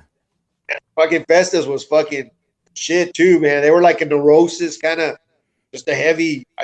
Festus was shit. Bro. Anyway, the Wrong Crowd, dude. Every time I would go see him, 2 songs, and then Joseph throw on the mic. You hear the feedback and jump in the crowd, and then Jesse would hit his bass and fucking swing. And then everybody start fucking a big ass fucking free for Yes. all, dude. And the band's And getting into it, dude. Fuck yeah. one time we played, we did this show called I think it was uh, I think it was called the 666 show. I had thrown it together at Yeah. EJ. There was a 6. I think it was like 6 bands and $6 to get in or some shit like Yeah. that. I And Integrity was on that shit. it was Mortifix from Lubbock. It was, I guess you guys, the wrong crowd was on there. Us, Sufferance, I think it was, Yeah, and I can't remember. Sufferance. And I remember telling Jesse wrong. Oh no, Jesse Sachs, like, oh come on, dude, come on, just last the whole set. Please don't fight, dude. Just last the whole set. You know, no Yeah, shit. I can't promise. Yeah, I can't. I I mean, because can't me and promise Jesse were that. good friends. Actually played the whole set without a fight breaking out, man. I was like, oh shit, all right, man. Like, Fuck but man, yeah. I'm sorry, dude. I didn't mean to throw you off that No, question. man. I'm glad I'm school, man. I love talking about those times and remembering those fucking moments and our bros, man. Our bros back from that in that time and giving them that kind of recognition, dude. That's what uh that's why those guys are legendary, man. Because they left that mark and they were always fucking unpredictable of what kind of show was gonna be coming down next time you saw them.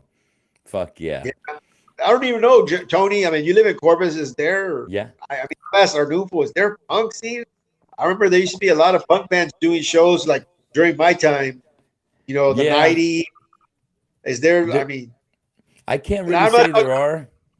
But if there was anybody that was going to be bringing them out, I would definitely say the Drastic Actions is the one.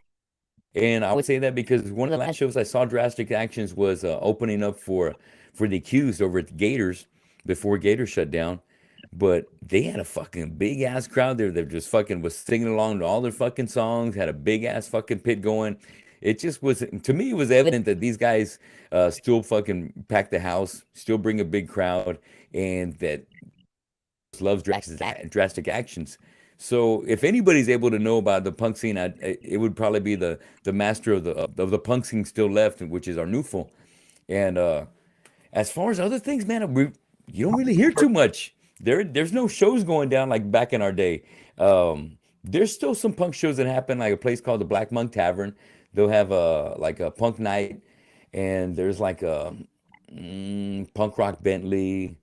There's a few other bands, man, but like you mentioned earlier, there's not that same kind of following that used to exist back, 30 years ago. I mean, it's Um, not fucking Mohawks and fucking skinheads and yeah, I uh, would say more of that. I would have to say probably come out for like some of the real hardcore fucking death metal shows, uh, some black metal shows. Like if you get like ingested in the house, you're gonna fucking pack boozers like fucking nobody's business.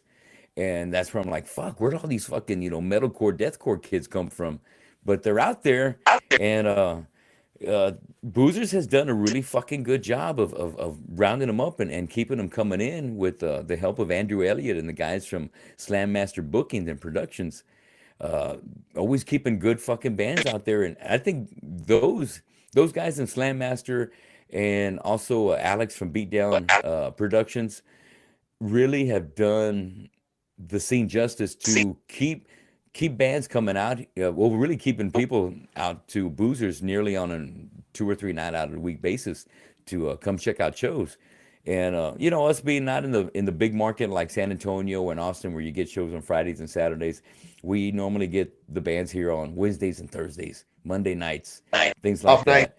Yeah, off nights, but the kids come out and they support, man, and it just sometimes it's all about timing.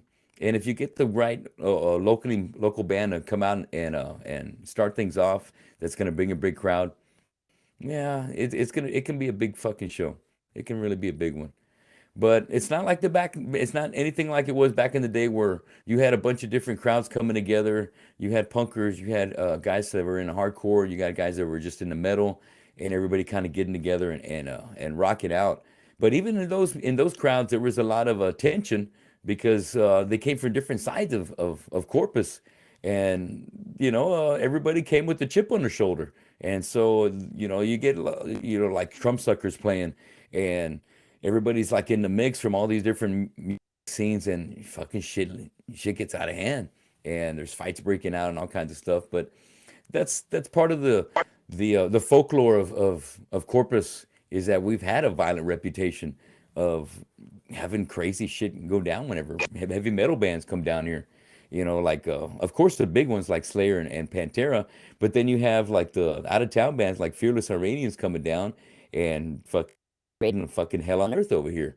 Or you got I think of another show that happened over the Galvan, and I think it was Pure Hate with Cerebral Distortion and maybe Crippled Great. Crippled by Society, and there was like two truckloads of fucking skinheads that came to that show, and there was fucking folding chairs flying all over the Galvan ballroom, and shit was just fucking getting crazy. But you know, uh, as much as I like that kind of mayhem and the dangerousness of going to those shows, now that I'm married and I'm taking my wife to the show, I'm glad there ain't fucking chairs flying or shit like that, dude. Cause fuck, man, my wife would be like saying, "Hey, fuck that shit, I ain't going." And nowadays, it's kind of like a package deal. Whenever I go out, I'm taking my wife with me, because shit. If I'm gonna go out, yeah, I just feel guilty. Even as much as I've been doing all this shit, um, she's not a big fan of the music that we. I'm not a big fan of leaving her at home either. Yeah, yeah. 35 years of being together, 32 years, should I say 32 years. Um, I just want to spend as much time as I can with her. And for her putting up with me, she just wants to hang out with me. So we're going to fucking put up with each other to the very end. Thank goodness. Well, There you Alex, go. we've been fucking rocking here for nearly three fucking great hours. I Ah, got man, three I'm more. sorry, man. No, I'm sorry, but this is all good. And I got three more questions for you for Draw the Line before we wrap things up. Next two bands, who do you like between Sepultura and Slayer? Well, what Sepultura are we talking about? I'm talking about Max era, just up to Max. Uh, man. Yeah, I probably have to say I'm gonna have to say tie, but I'm gonna Okay, draw the all right, line all right. from I'm gonna say from probably schizophrenia to okay, I'll say D. That Sepultura I like, and then from Slayer is probably up to probably Rain and Blood. Seasons in the Abyss. From Show No Mercy to Seasons in the Abyss. So I gotta say it's a tie. I really like both of them. I get it, man. I knew I was gonna get you with a hard one. I was gonna have to get you with one right there. All right, next two, Lamb of God versus Pantera. Ooh,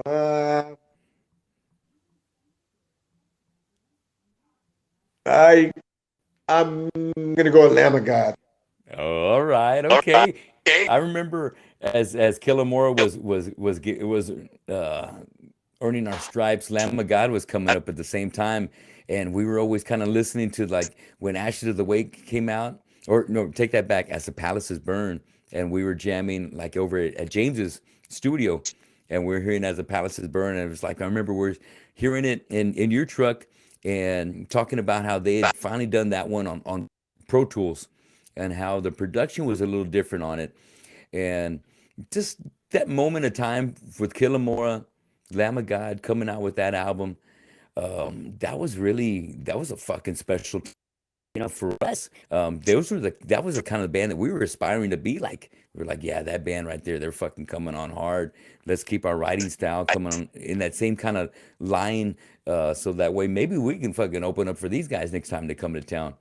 But yeah, Lamb of God, very fucking special. And they would always throw in those badass DVD packages where you have like the making of the album also. So you got to see the shit going on behind Yeah, the scenes, which is always a fucking badass treat to guys like me and you that spend that time in the studio and uh, chisel our craft to get it better. And when they show those guys doing it, we're like, hey, now it gives us a little bit more insight to be better prepared when we get in there. I got one All for right. you real quick. I have one for you Okay. real quick. Shoot. Who would you out of these two, Chimera or Fear Factory? Ooh, very fucking good choice right there between those two. And I love Rob Arnold. I love fucking Dino. But the album that changed it for me, and for both bands, was Demanufacture from Fear Factory and the Ability of Reason from Chimera. God, that's a hard one, man. That's a really fucking hard one. Um, but I'm gonna lean towards. I got to give it to Mark Hunter and the guys in Chimera. I love Christian. I love his fucking vocal style because Christian was that first Corey Taylor before there was a Corey, a guy that could fucking sing clean and could go fucking hard. And he was one of a kind. But Mark Hunter was just like rah, the ferocity, getting the name, Aggression. yeah, that Metal Moses, that he started getting nicknamed. And I felt like they were kind of just doing a little something different that was just a little bit more up my lane. I love Fear Factory. I love the drumming. God, but it's a hard, it's a hard Chimera choice. Thank you, Good Alex. That call. was a good one. That was a good one. Now here's the last one, and I think it's going to be a hard one. But let's see what you think. Which album did you prefer? Is Bonded by Blood or Metallica's Kill 'Em All? uh, Damn, that is a hard one, dude. Why you got in there with that? Why do you got in there with that, Tony? I had to. That's a hard one, man. And for us lifers that grew up listening to these guys, what our careers wanted to be like, those two albums right there are fucking game changers and really got us. You had Metallica kind of keeping it heavy, clean songs like the Four Horsemen, Metal Militia, and then you had Bonded by Blood, which is getting it kind of evil with songs like No Love, A Lesson in Violence, and it just they had that mystique of Exodus playing in those bars like Ruthie's in and having the Slay team kicking ass over there, and then Metallica coming in and making their own fucking name in their own territory there with Exodus crowd.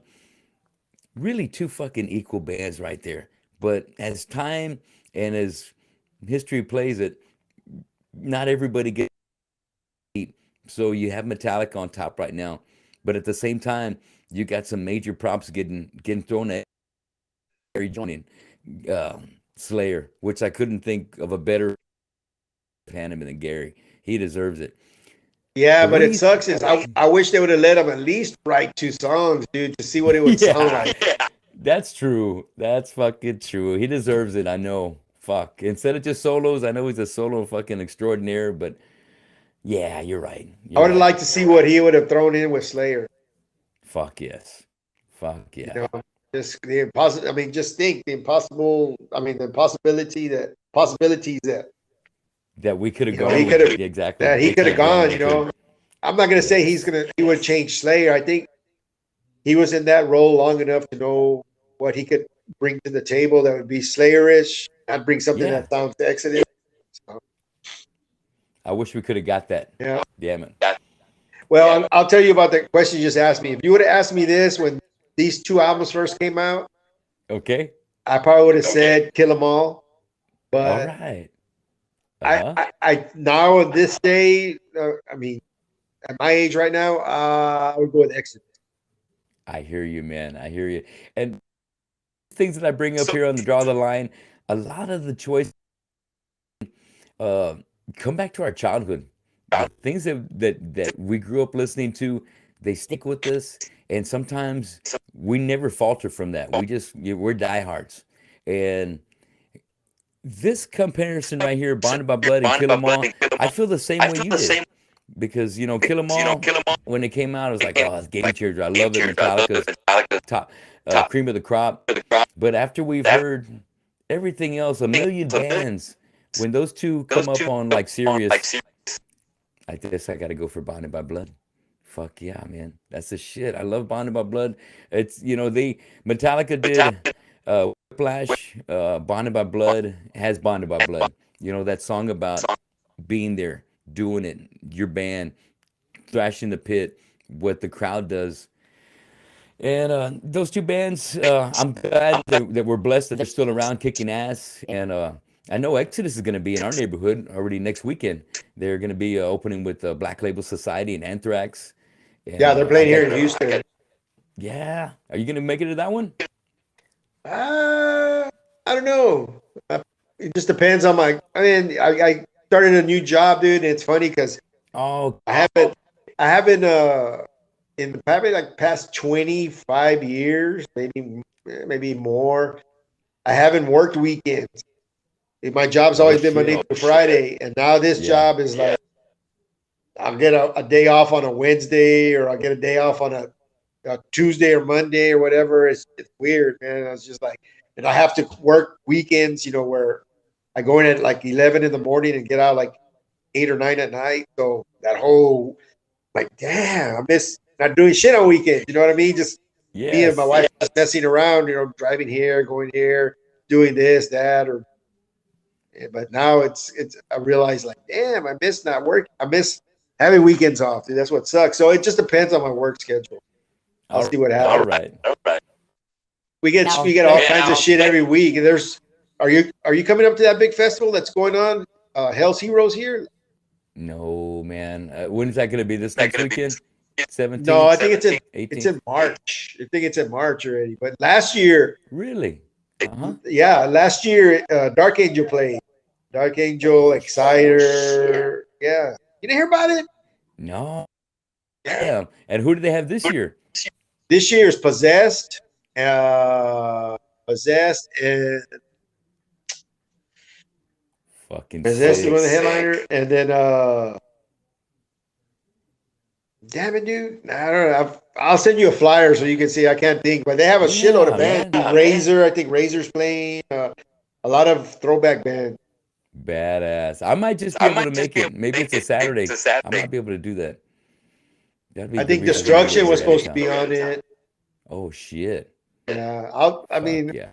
I could Google right now. I'd show it to you, but I can't. So I'll send Oh, you a it's all flyer. good. I'll look it up. Okay. Badass, man. Well, I tell you what, Alex, how can my listeners keep up with you? Where can they find you on social media with Ill Adjusted, with Annihilator TX? Yeah, all you gotta on Facebook. You can find me Annialator TX on Facebook. Same way with Instagram. It's Annialator TX, and that's about it. I mean, I'm not on like any other social medias besides that. Just those two, just Instagram and Facebook, and uh, hopefully by I want to say maybe by the middle of the year, we should have album out. It's going to be on Extreme Music. Awesome. Kick Excuse me. ass. Kick ass. So, yep, it's a full length. Annihilator's first time for a full length. Oh shit. Is there a website to keep up with Annihilator besides Yeah, the Facebook TX? yeah, just Facebook Annihilator TX and Instagram TX. We're posting updates on stuff like that, and if anybody want to keep up with with that, you can message me on that. I'll answer it or whatever. So Kick ass. Well, I'm looking forward to Ill Adjusted doing some shows over here. And now that I got my own original band too, hopefully we can team up and do something together here pretty soon. oh yeah, shit, yeah, man, anytime, hell yeah. Badass. All right, Alex. Uh, until we get together to do another episode where you can ask me some questions and maybe we There can you go go. over some new stuff with Ill Adjusted, I got to say goodbye for tonight. But you want to say goodbye? And do you have any shouts out to anybody out there before we break things off tonight? Oh yeah, man. I want to first of all shout out to you for inviting me to have this interview. I had a great time, dude. It was going back memory lane, thinking back, and all Yes. these bands we used to dig in our area that we used to go see and party with, and Yeah. that's all the after party shows. That's another story. I can't talk That's about right. it. That's it. Those are some Uh-huh. crazy ass times, man.